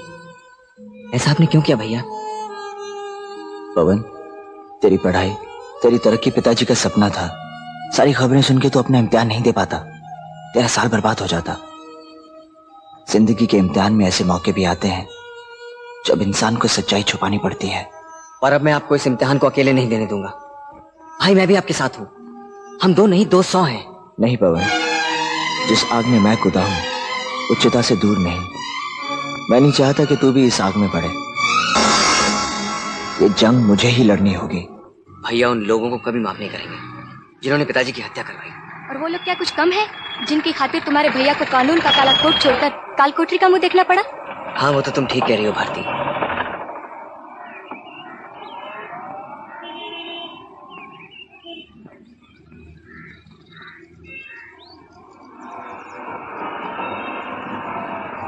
भैया, ये मेरा मतलब, मैंने आपको बताया था ना। अब सारा रिश्ता तू ही बता देगी भारती, तो तेरा भाई अपना रिश्ता खाक बताएगा। हाँ पवन, तुम्हारे घर वालों को इतराज तो नहीं होगा अगर मैं भारती का रिश्ता लेकर तुम्हारे घर आऊं? जी, मैं कल तुम्हारे घर आऊंगा। भैया,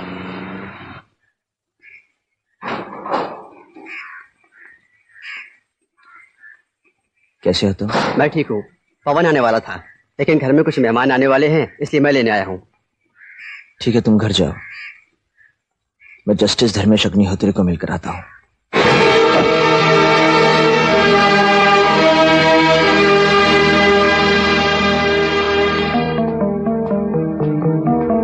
करण,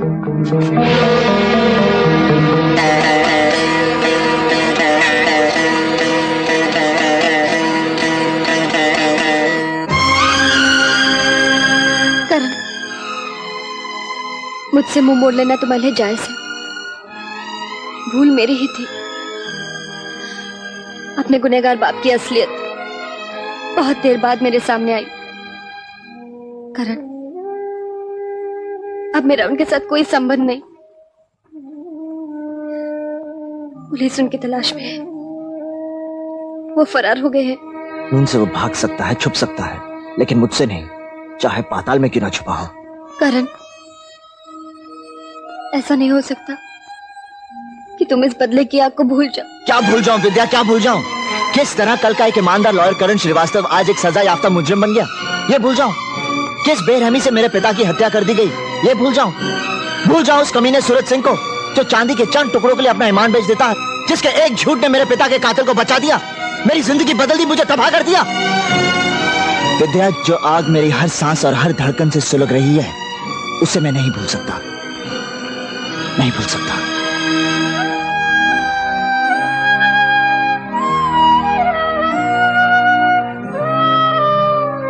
हाँ, मैं समझती हूँ, मगर पवन की खुशियों की खातिर कुछ देर तो भूल सकते हो। कुछ लोग उसका रिश्ता लेकर तुम्हारे घर आने वाले हैं। अरे बाप रे! अरे भोलू, ये टाई भी गले में लटकाने वाली चीज है, इसे कहीं और नहीं लटकाया जा सकता। गुरु, ये शराफत का साइन बोर्ड है और हम शादी की बात करने आए हैं, इसलिए शराफत हमारे कपड़ों से, हमारे जूतों से, हमारे चाल चलन से टपकनी चाहिए। अबे चुप!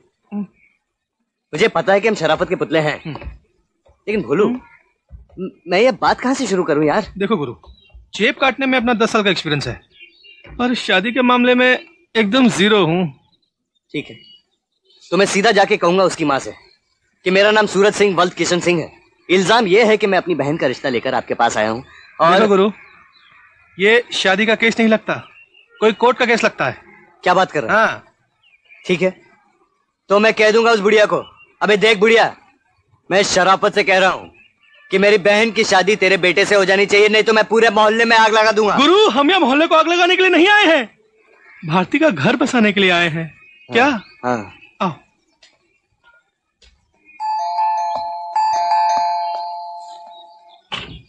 आइए आइए। तेरी माँ घर में? इनका मतलब है माताजी घर पे हैं? जी हैं। आप बैठिए, मैं अभी बुलाता हूँ। आप बैठिए।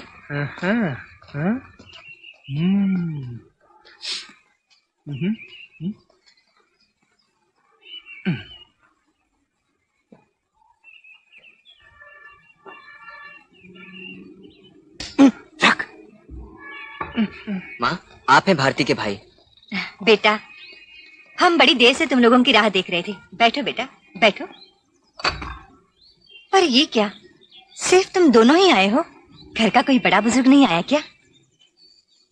माँ जी, यूँ समझ लीजिए कि खानदान में बड़ा भी मैं हूँ और बुजुर्ग भी। ये मेरा दोस्त भोला है माँ जी। अच्छा। समझ में नहीं आता कि बात कहाँ से शुरू करूं। यूँ समझ लीजिए माँ जी कि मुझे पवन और भारती का रिश्ता बहुत पसंद है, और अगर आप रिश्ते के स्टैम्प पेपर पर हाँ की मोहर लगा दें तो मैं समझूंगा कि बात पक्की होगी। अरे माँ जी, कुछ मीठा मंगाइए, और मीठा ना हो तो नमकीन ही चलेगा, लेकिन जल्दी मंगाइए माँ जी, जल्दी मंगाइए।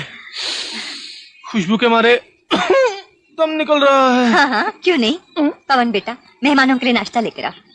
बेटा, तुमने अपनी बहन को इतनी दूर इतनी अच्छी तालीम के लिए भेजा, जरूर तुम कोई बड़ा कारोबार करते होगे। हाँ हाँ माँ जी, बड़े बड़े कार वाले बार बार इन्हीं के दरवाजे पर तो आते हैं। वो किस लिए बेटा? 100 तरह के लोग होते हैं माँ जी, और 100 तरह की परेशानियां।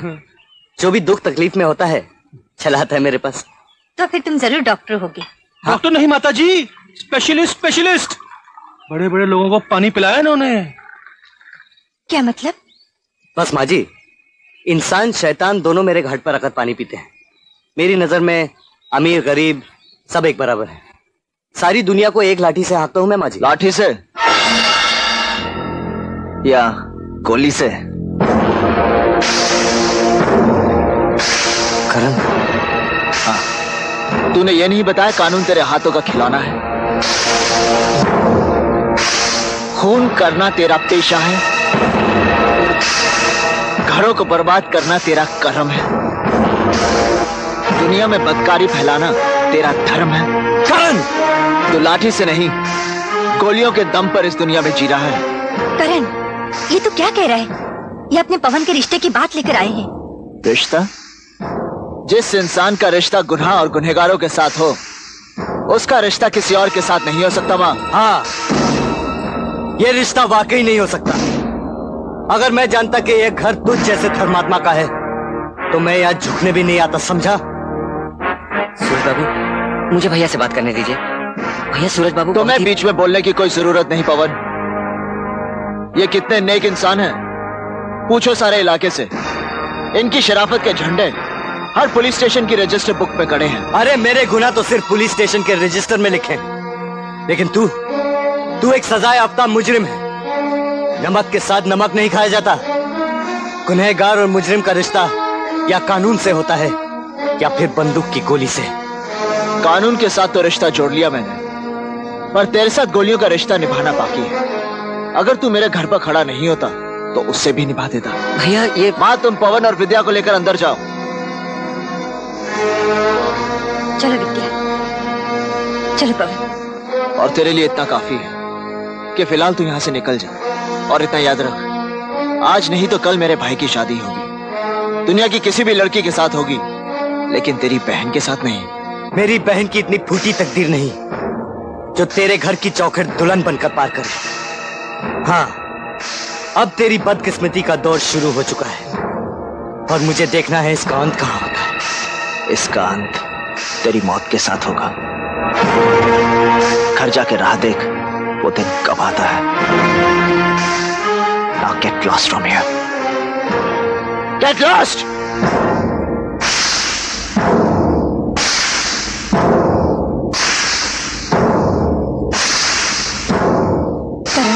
माँ, तुम्हारी जानकारी के लिए इतना काफी है कि उस आदमी का नाम सूरज सिंह है।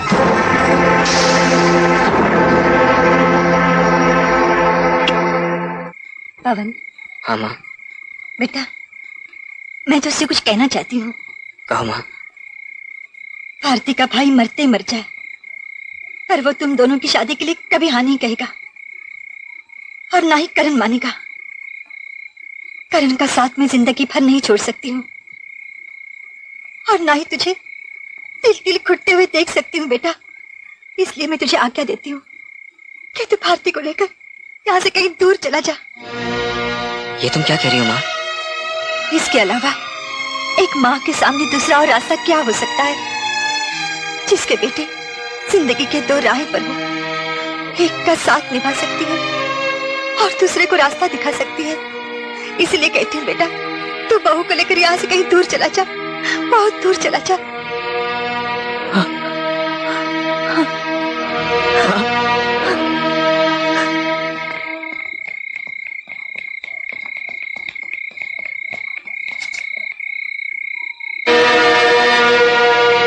बोलो भैया, आप अगर तुम अपने भैया को छोड़कर इस तरह से भाग जाओगी तो क्या वो दुनिया का मुंह दिखा सकेगा? बोलो भैया, इस नफरत की आग में कई घर जल तो सकते हैं, मगर एक भी घर बस नहीं सकता। क्या तुम हमें रोककर अपनी बहन की खुशियां छीनना चाहोगे?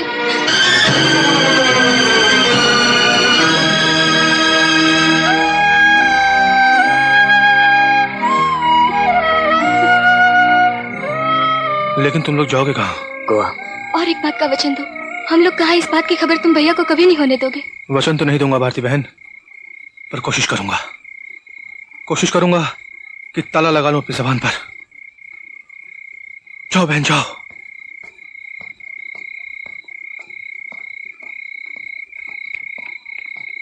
पवन बिना बताए कहां जा सकता है? मैंने शादी से इनकार कर दिया, इसका मतलब मैं उसका दुश्मन तो नहीं। मेरे इनकार करने की वजह वो जानता है।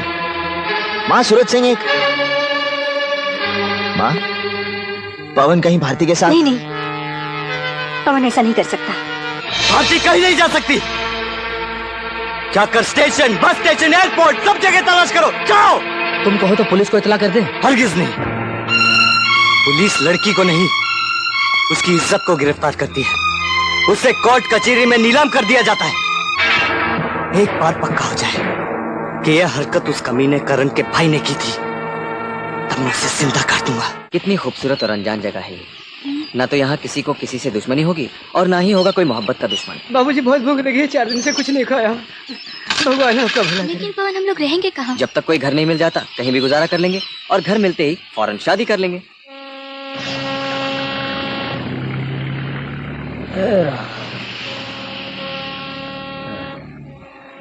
तबाही है, मुसीबत है, बुरो दिन है। तड़प कर भूख से अब मर न जाए, 30 दिन है। दाता के नाम पे 1 रुपया दे दो बाबा, 3 दिन से कुछ नहीं खाया। हमने भी कुछ नहीं खाया। 1 रुपया दे दो बाबा, भगवान आपका भला करेगा। अरे जाओ ना, बोला ना पैसा नहीं है। पैसा नहीं है? नहीं है। काय को खड़े हो, चलो मेरे साथ भीख मांगो। नहीं कम्मा। तुझको रखे राम, तुझको अल्लाह रखे। अल्लाह रखे। दे दाता के नाम, तुझको अल्लाह रखे। अल्लाह रखे। दे दे राम, तुझको अल्लाह रखे। अल्लाह रखे। तुझको रखे राम, तुझको गॉड रखे। दे दाता के नाम, तुझको अल्लाह रखे। हेलो। गरीब कम्मा करो पैसा।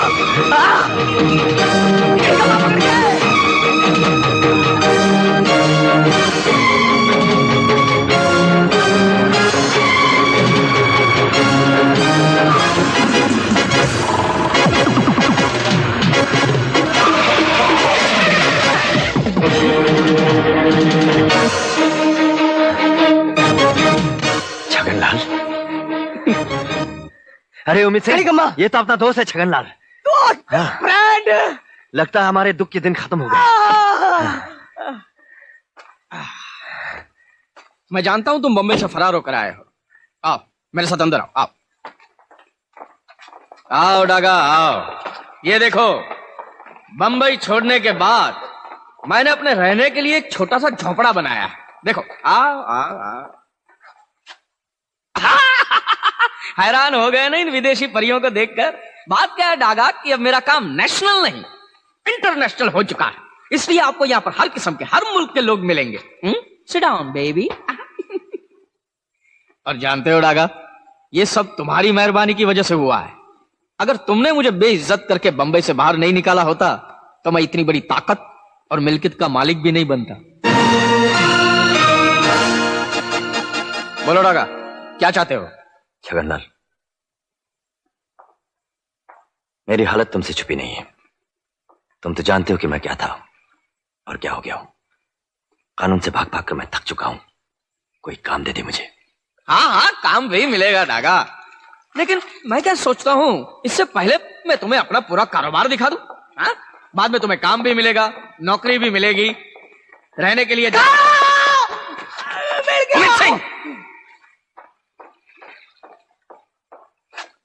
ये खाना तुम्हारे लिए नहीं है, ये खाना मेरे पागल पालतू कुत्तों के लिए है।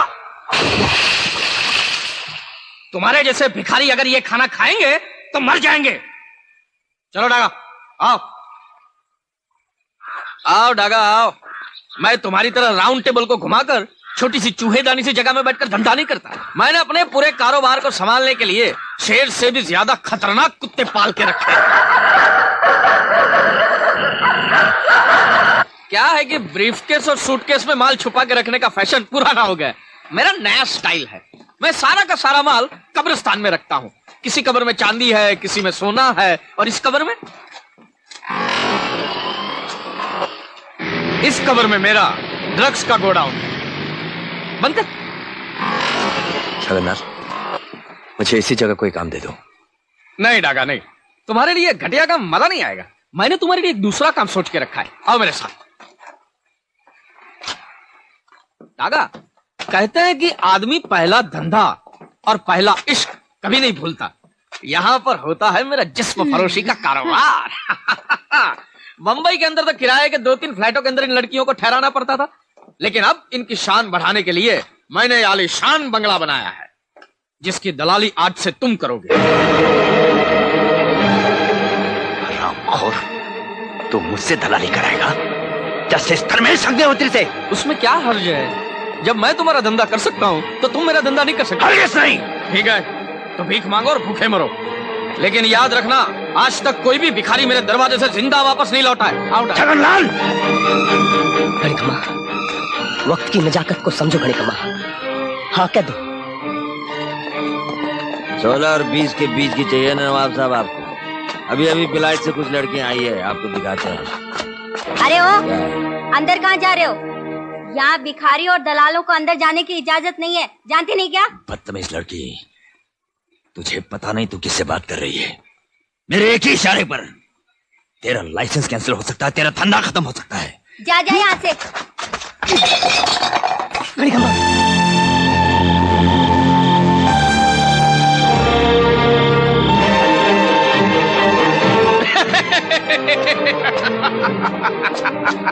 छगनलाल, इतनी जिल्लत की जिंदगी मत दो मुझे।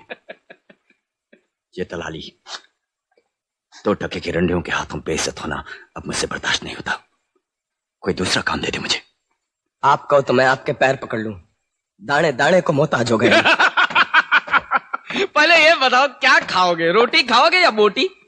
कुछ भी दे दो छगन सेठ, भूखे की पसंद क्या और नापसंद क्या। आज मैं तुम्हारी जिल्लत देखकर बहुत खुश हुआ, इसलिए मैं तुम्हें रोटी भी दूंगा और बोटी भी। लेकिन मैं अपने कुत्तों को तब खाना खिलाता हूं जब वो भौंकते हैं। अगर तुम दोनों खाना चाहते हो तो भूखे कुत्तों की तरह भौंको। छगनलाल, भौंको। दुश्मन को देखकर कुत्ता ऐसे गुर्राता है, महीनों के बाद अपने मालिक से मिलने के बाद कुत्ता ऐसे नहीं आता है। और किसी की मौत हो जाए तो कुत्ता ऐसे रोता है। ये क्या बदतमीजी? अब रोज रोटी और बोटी के लिए भौंकना तो पड़ेगा ही, इसीलिए अभी से उसकी प्रैक्टिस कर रहा हूं मैं। वक्त की मार, तकदीर की मार, कानून की मार। मार खा खाकर जस्टिस धर्मेश अग्निहोत्री एक भड़वा बन गया है। कौड़ी कौड़ी के भाव जो अपना जिस्म बेचती है, उन रंडियों के सामने जलील होना पड़ा छगनलाल की वजह से। दौलत और कुर्सी तो आती जाती रहती है सरकार, आज उसकी सही पर कल हमारे हाथ होगी। एक मौका चाहिए उम्मीद सिंह, सिर्फ एक मौका। जिस दिन सही मौका मिला मैं उस रामजादे छगनलाल को बर्बाद कर दूंगा और फिर लोग मेरी इज्जत करेंगे। मेरे पास कुर्सी होगी, ताकत होगी, कानून मेरा गुलाम होगा और कानून की देवी मेरी रखेल। हाँ, रखेल।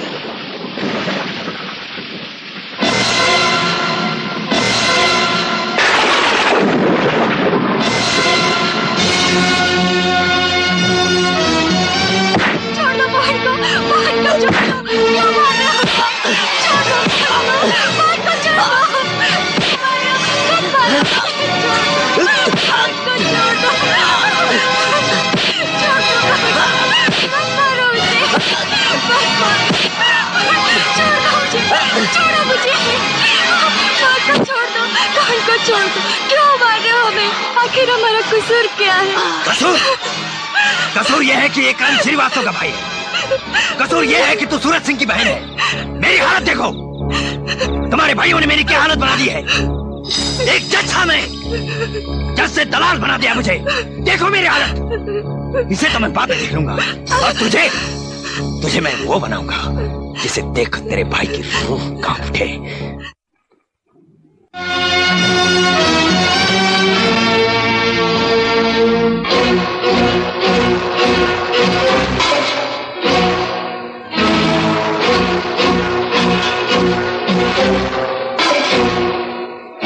सूरज,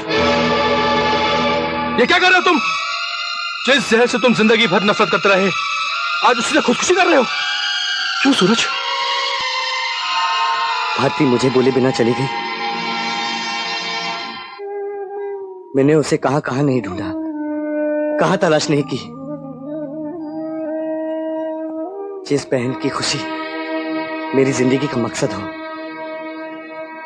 अगर वो बहन नहीं रही तो फिर मेरे जिंदा रहने का क्या फायदा? क्या फायदा भोलू?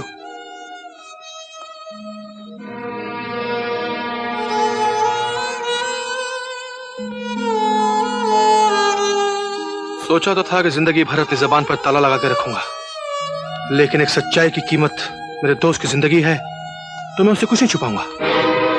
तुम जो चाहो मुझे सजा देना, लेकिन भारती मुझसे आशीर्वाद लेकर ये शहर छोड़ गई है। भोलू? हाँ सूरज। तूने उसे जाने दिया भोलू, मैं तुझे जान छुपा डालूंगा। तूने मुझसे धोखा किया भोलू। नहीं सूरज। बोल भारती कहाँ है? सूरज नहीं, पवन के साथ गोवा। मुझे छोड़ दो, छोड़ दो मुझे, छोड़ दो, छोड़ दो मुझे। इसकी जगह, नहीं, इसकी जगह मेरी जान ले लो। चाहिए, इंजेक्शन मत लगाओ उसे। नहीं चाहिए। चुप हरामजादे। भारती! तेरे भाई ने मेरे हाथ में कटोरा थमाया, मुझे भिखारी बनाया। अब तू मेरे लिए भीख मांगेगी, दर दर भटक कर मेरे लिए पैसे जमा करके लाएगी। और ये तेरा आशिक, ये जमानत के तौर पर मेरे पास रहेगा। अगर तूने भागने की कोशिश की तो तेरी जमानत जब्त, यानी कि इसकी मौत। ये कैसे मुमकिन हो सकता है माँ कि पवन ने अभी तक कोई खबर नहीं दी? करण! बाहर निकल करण! बाहर मत जाना बेटा, उसकी आवाज में नफरत की बू आ रही है। मौत रोज तो नहीं आती, सिर्फ एक बार आती है, और उसका दिन और समय भगवान मुकर्रर करता है। दरवाजे पर चीखने वाला दुश्मन नहीं।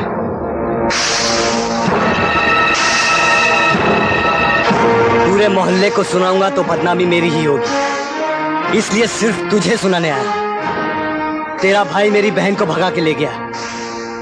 अपनी दुश्मनी की कीमत तूने मेरी बहन की इज्जत लगाई है, लेकिन याद रखना, अगर मेरी बहन का रोम भी बाका हुआ तो उसकी कीमत होगी तेरी भाई की मौत। अगर तू मेरे भाई की जान लेने वाला दुश्मन बनेगा तो मैं उसकी जान बचाने वाला योद्धा। जहां दो योद्धा लड़ते हैं वहां एक की मौत पक्की होती है करण, लेकिन वो रणभूमि दो के खून से लाल होगी, एक तेरे भाई की, दूसरी तेरी। जब तक सर कट नहीं जाता, हार जीत का फैसला करने वाला तू कौन होता है?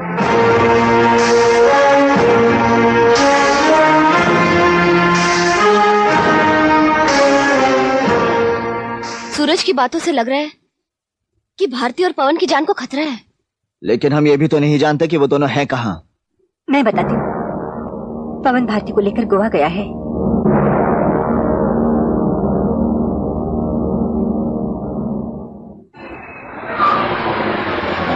माँ, पंचम सेक्टर नंबर 17 में मैंने रहने का इंतजाम कर दिया है। इधर तुम माँ को लेकर वहीं चली जाओ। अच्छा ठीक है। पवन की तलाश मुझे यहीं बस अड्डे से शुरू करनी है।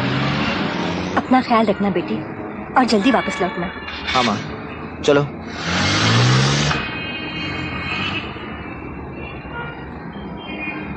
भाई साहब। हाँ? आप इन्हें जानते हैं? जी हाँ, बहुत अच्छी तरह से। ये और इसके मंगेतर हमारे होटल में खाना खाते थे। इससे आपका मतलब? 7-8 दिन से अचानक उन दोनों ने यहाँ आना बंद कर दिया है। वो लड़की तो एकदम आवारा हो गई है, नशे की हालत में धुत सड़कों पर भीख मांगती है। वो देखिए। पैसा दे दो, वरना वो लोग उसे मार डालेंगे। मुझे कुछ पैसा दे दो, मुझे कुछ पैसा दे दो, वरना वो लोग उसे मार डालेंगे। अरे ये कमसिन जवानी भीख मांगने के लिए नहीं होती। नशे का मजा तो ले रहे हो मेरी जान, जरा प्यार का मजा भी ले लो।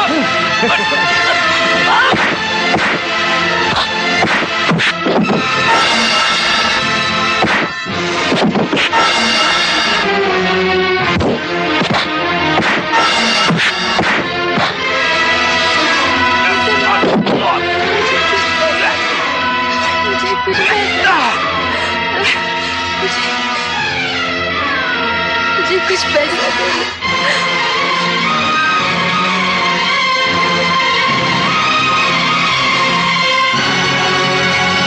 बदतमीज सूरज सिंह। हराम के पिल्ले डागा, मुझे तेरी बहुत दिनों से तलाश थी। अब यहाँ तेरी लाश मिलेगी, लाश। अगर मुझे मारने से तेरी तलाश खत्म हो जाती है तो मार डालो मुझे, मगर मेरे मरने के बाद तेरी बहन का पता कौन बताएगा? भारती? तुम भारती को कैसे जानते हो? कहाँ है वो? मैं पूछता हूँ, कहाँ है वो? करण श्रीवास्तव को छोटा भाई पवन श्रीवास्तव उसे अगवा करके गोवा ले आया है, और वो लोग जहाँ छुपे हुए हैं सिर्फ मैं तुम्हें वहां ले जा सकता हूँ, मगर एक शर्त है। कमीने सौदा करता है, सौदा करता है मुझसे। तू समझता है कि शर्त रखकर तू अपनी जान बचा लेगा? जिंदगी और मौत का फैसला शर्त पूरी होने के बाद ही होगा। फिलहाल तुम अपनी बहन की जिंदगी के बारे में सोचो। हाँ।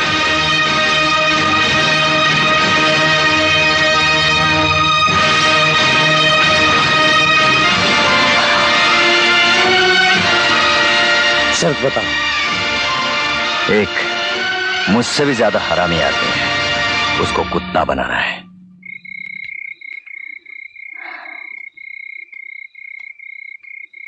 भारती को अभी तक होश नहीं आया। देखिए माँ जी, भारती ही बता सकेगी कि पवन कहाँ है। डागा, इसमें तुम्हारी कोई चाल तो नहीं है ना? नहीं छगनलाल, मैं इसे बहुत अच्छी तरह जानता हूं। बॉम्बे का बहुत बड़ा ड्रग डीलर है ये। माल दिखा।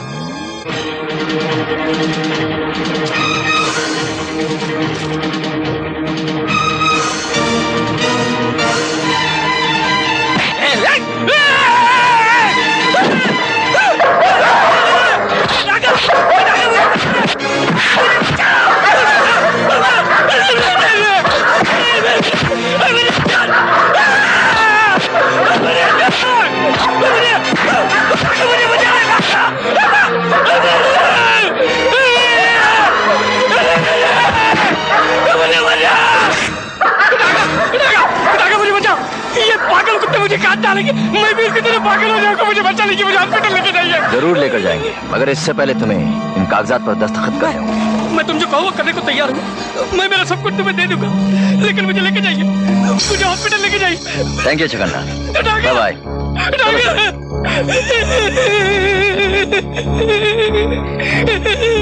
तुम्हारे पुराने मालिक छगनलाल ने अपनी सारी जायदाद अब हमारे नाम कर दी है। आज के बाद तुम सब मेरे लिए काम करोगे, जियोगे भी तो मेरे लिए और मरोगे भी तो मेरे लिए। Yes, boss. वैसे तो हम बहुत रहमदिल और नेक इंसान हैं, लेकिन अगर किसी ने हमारे साथ गद्दारी करने की जरूरत की तो हम उसका भी वही हश्र करेंगे जो हमने तुम्हारे पुराने मालिक छगनलाल का किया है। Is that understood? Yes, sir. You may discuss.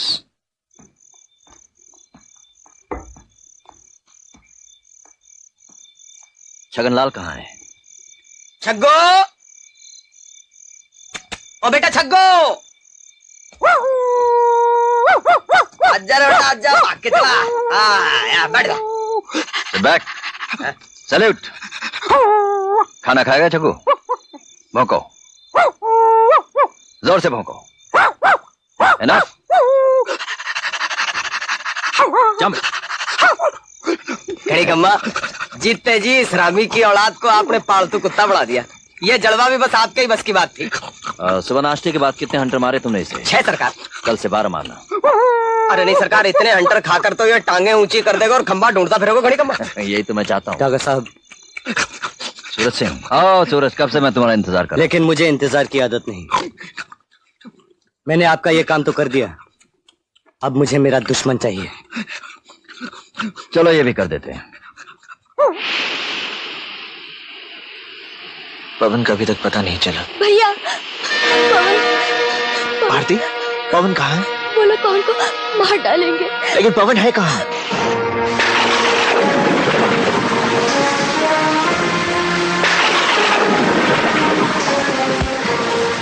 कमीने, बोल भारती का है, बोल मेरी बहन का है, बोल मेरी बहन का है, बोल भारती का है। भैया, बोल भैया, मैं तुझे जान से मार डालूंगा। मुझे भारती का है, कमीना बोल भैया।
खम्मा, उधर पासा पलटियो, इधर मैं इस मौर्य को उड़ा कर ले आया हूँ। पर एक बात बोल रहे हो घड़ी खम्मा कि करण और सूरज सिंह का मिलन हमारे लिए बहुत अपशकुन साबित हो सकता है।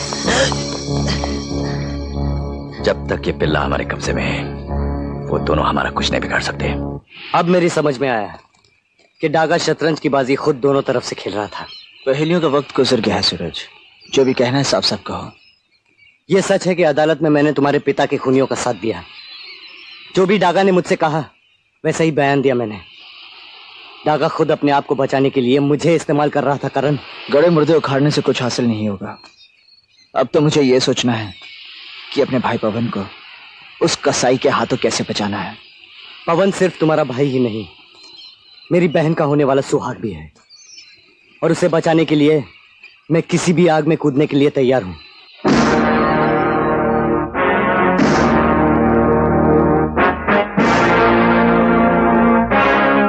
जब एक ही दूसरे से रंजिश हो उसे दुश्मनी कहा जाता है, और जब दो योद्धा मिल जाए उसे जंग कहलाता है।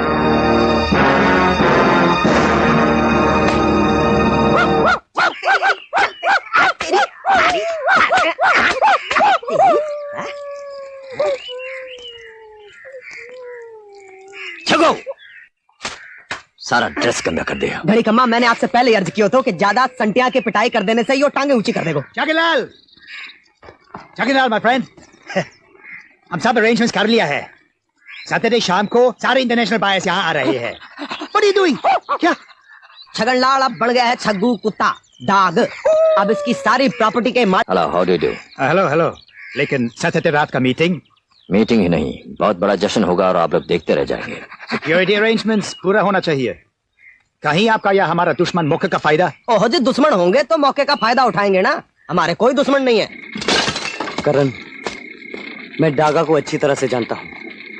मौका मिलते ही वो पवन को नहीं छोड़ेगा। बेटा, पवन को बचा ले। फिक्र मत करो माँ, पवन को कुछ नहीं होगा।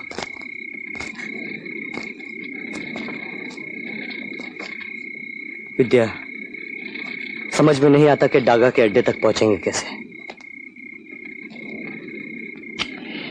अमित सिंह, घड़ी खम्मा, शाम की तैयारी हो गई है? हो गई जी। साहब, आपसे नीचे कोई लड़की मिलने आई है। चुप करा इसे। अरे चुप कर, नहीं तो दूंगा छेंटर। क्या चाहती है? ड्रग्स के बारे में कुछ बात करना चाहती है। यस।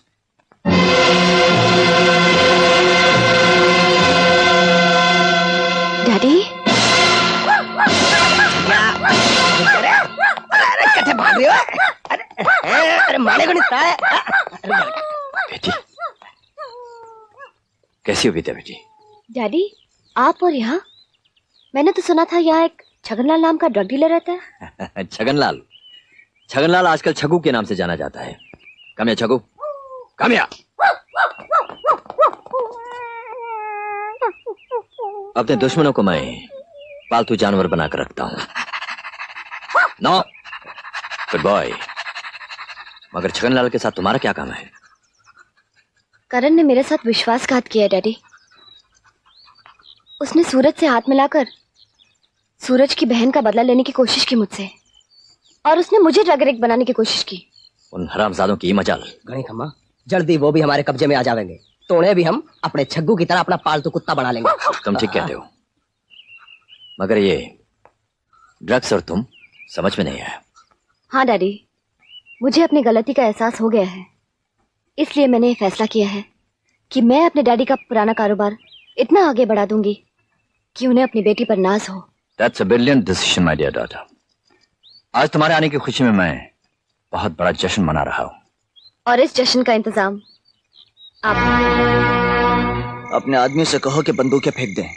अगर ट्रिगर दब गया तो तेरा भेजा तेरे पालतू कुत्ते भी नहीं खाएंगे।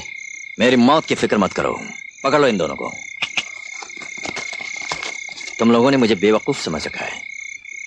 मैं तो उसी दिन समझ गया था कि तुम लोग मेरे अड्डे तक पहुंचना चाहते हो, जिस दिन मेरी प्यारी बेटी अपनी आंखों में मगरमच्छ के आंसू लेकर मुझसे मिलने आई थी। मगर हाँ, तुम लोगों का नाचना गाना मुझे बहुत पसंद आया। वो क्या था, वो तना ना ना ना। अरे बेवकूफों, अगर चाल चलनी ही थी तो मुझसे सीख लिया होता।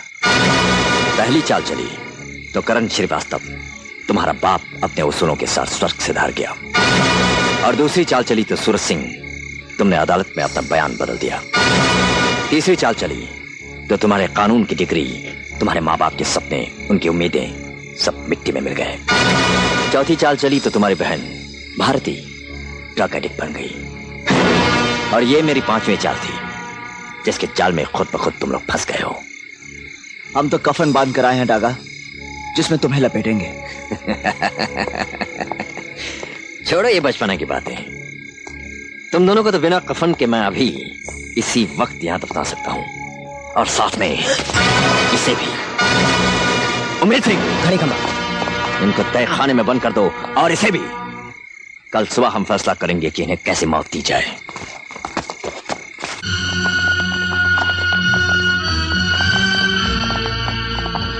आओ आओ मेरे योद्धाओं।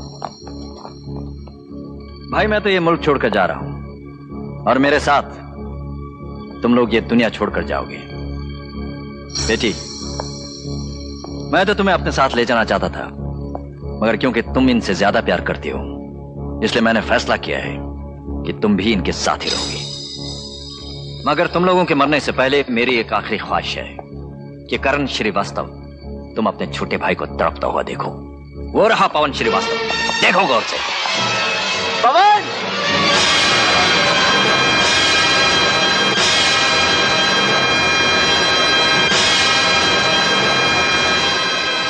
मान दो इन सबको। धर्मेश!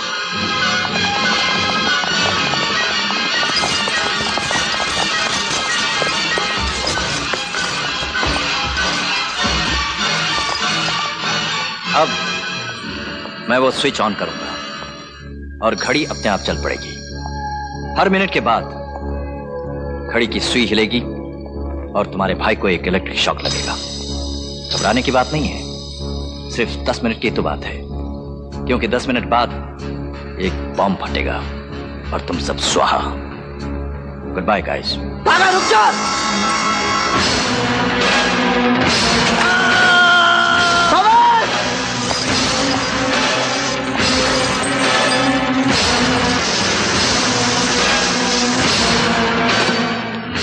फिक्र मत करो मिस्टर प्रिस्टो, डागा का माल हमेशा जेन्युइन होता है।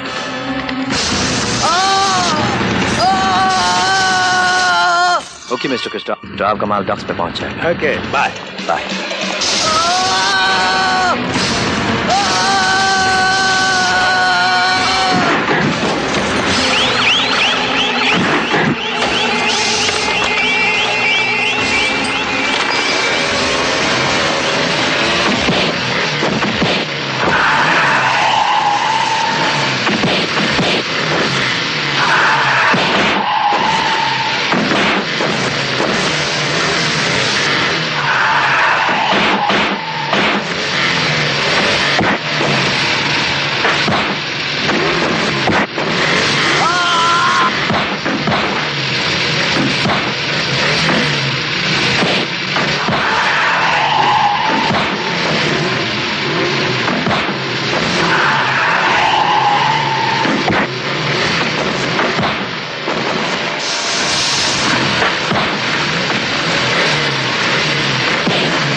पवन, तू विद्या को लेकर निकल जाए। अच्छा।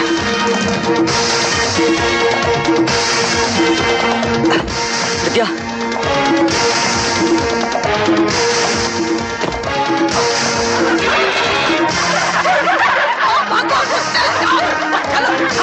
अरे कुत्ता, अरे घड़ी कमा,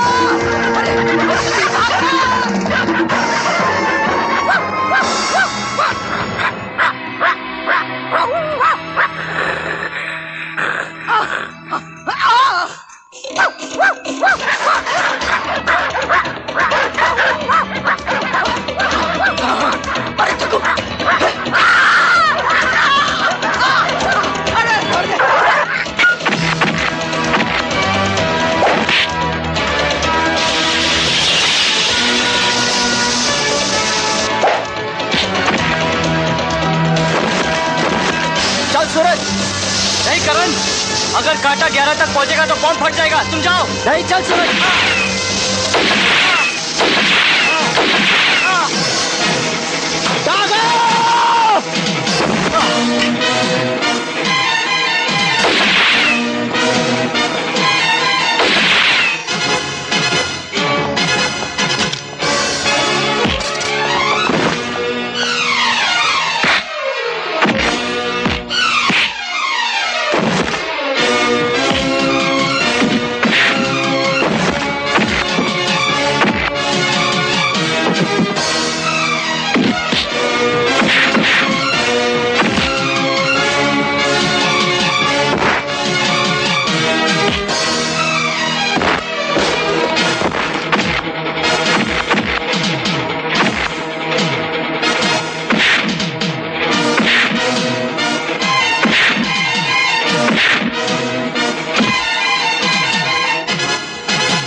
मार इस हरामजादे को।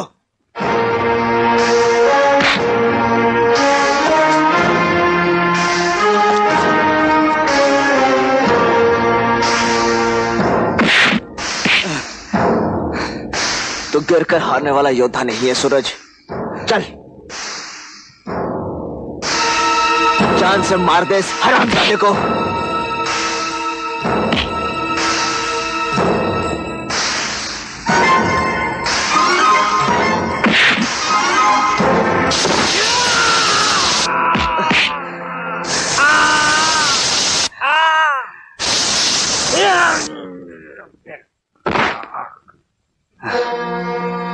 सूरज, करण, सूरज के डूबने का वक्त आ गया। सूरज,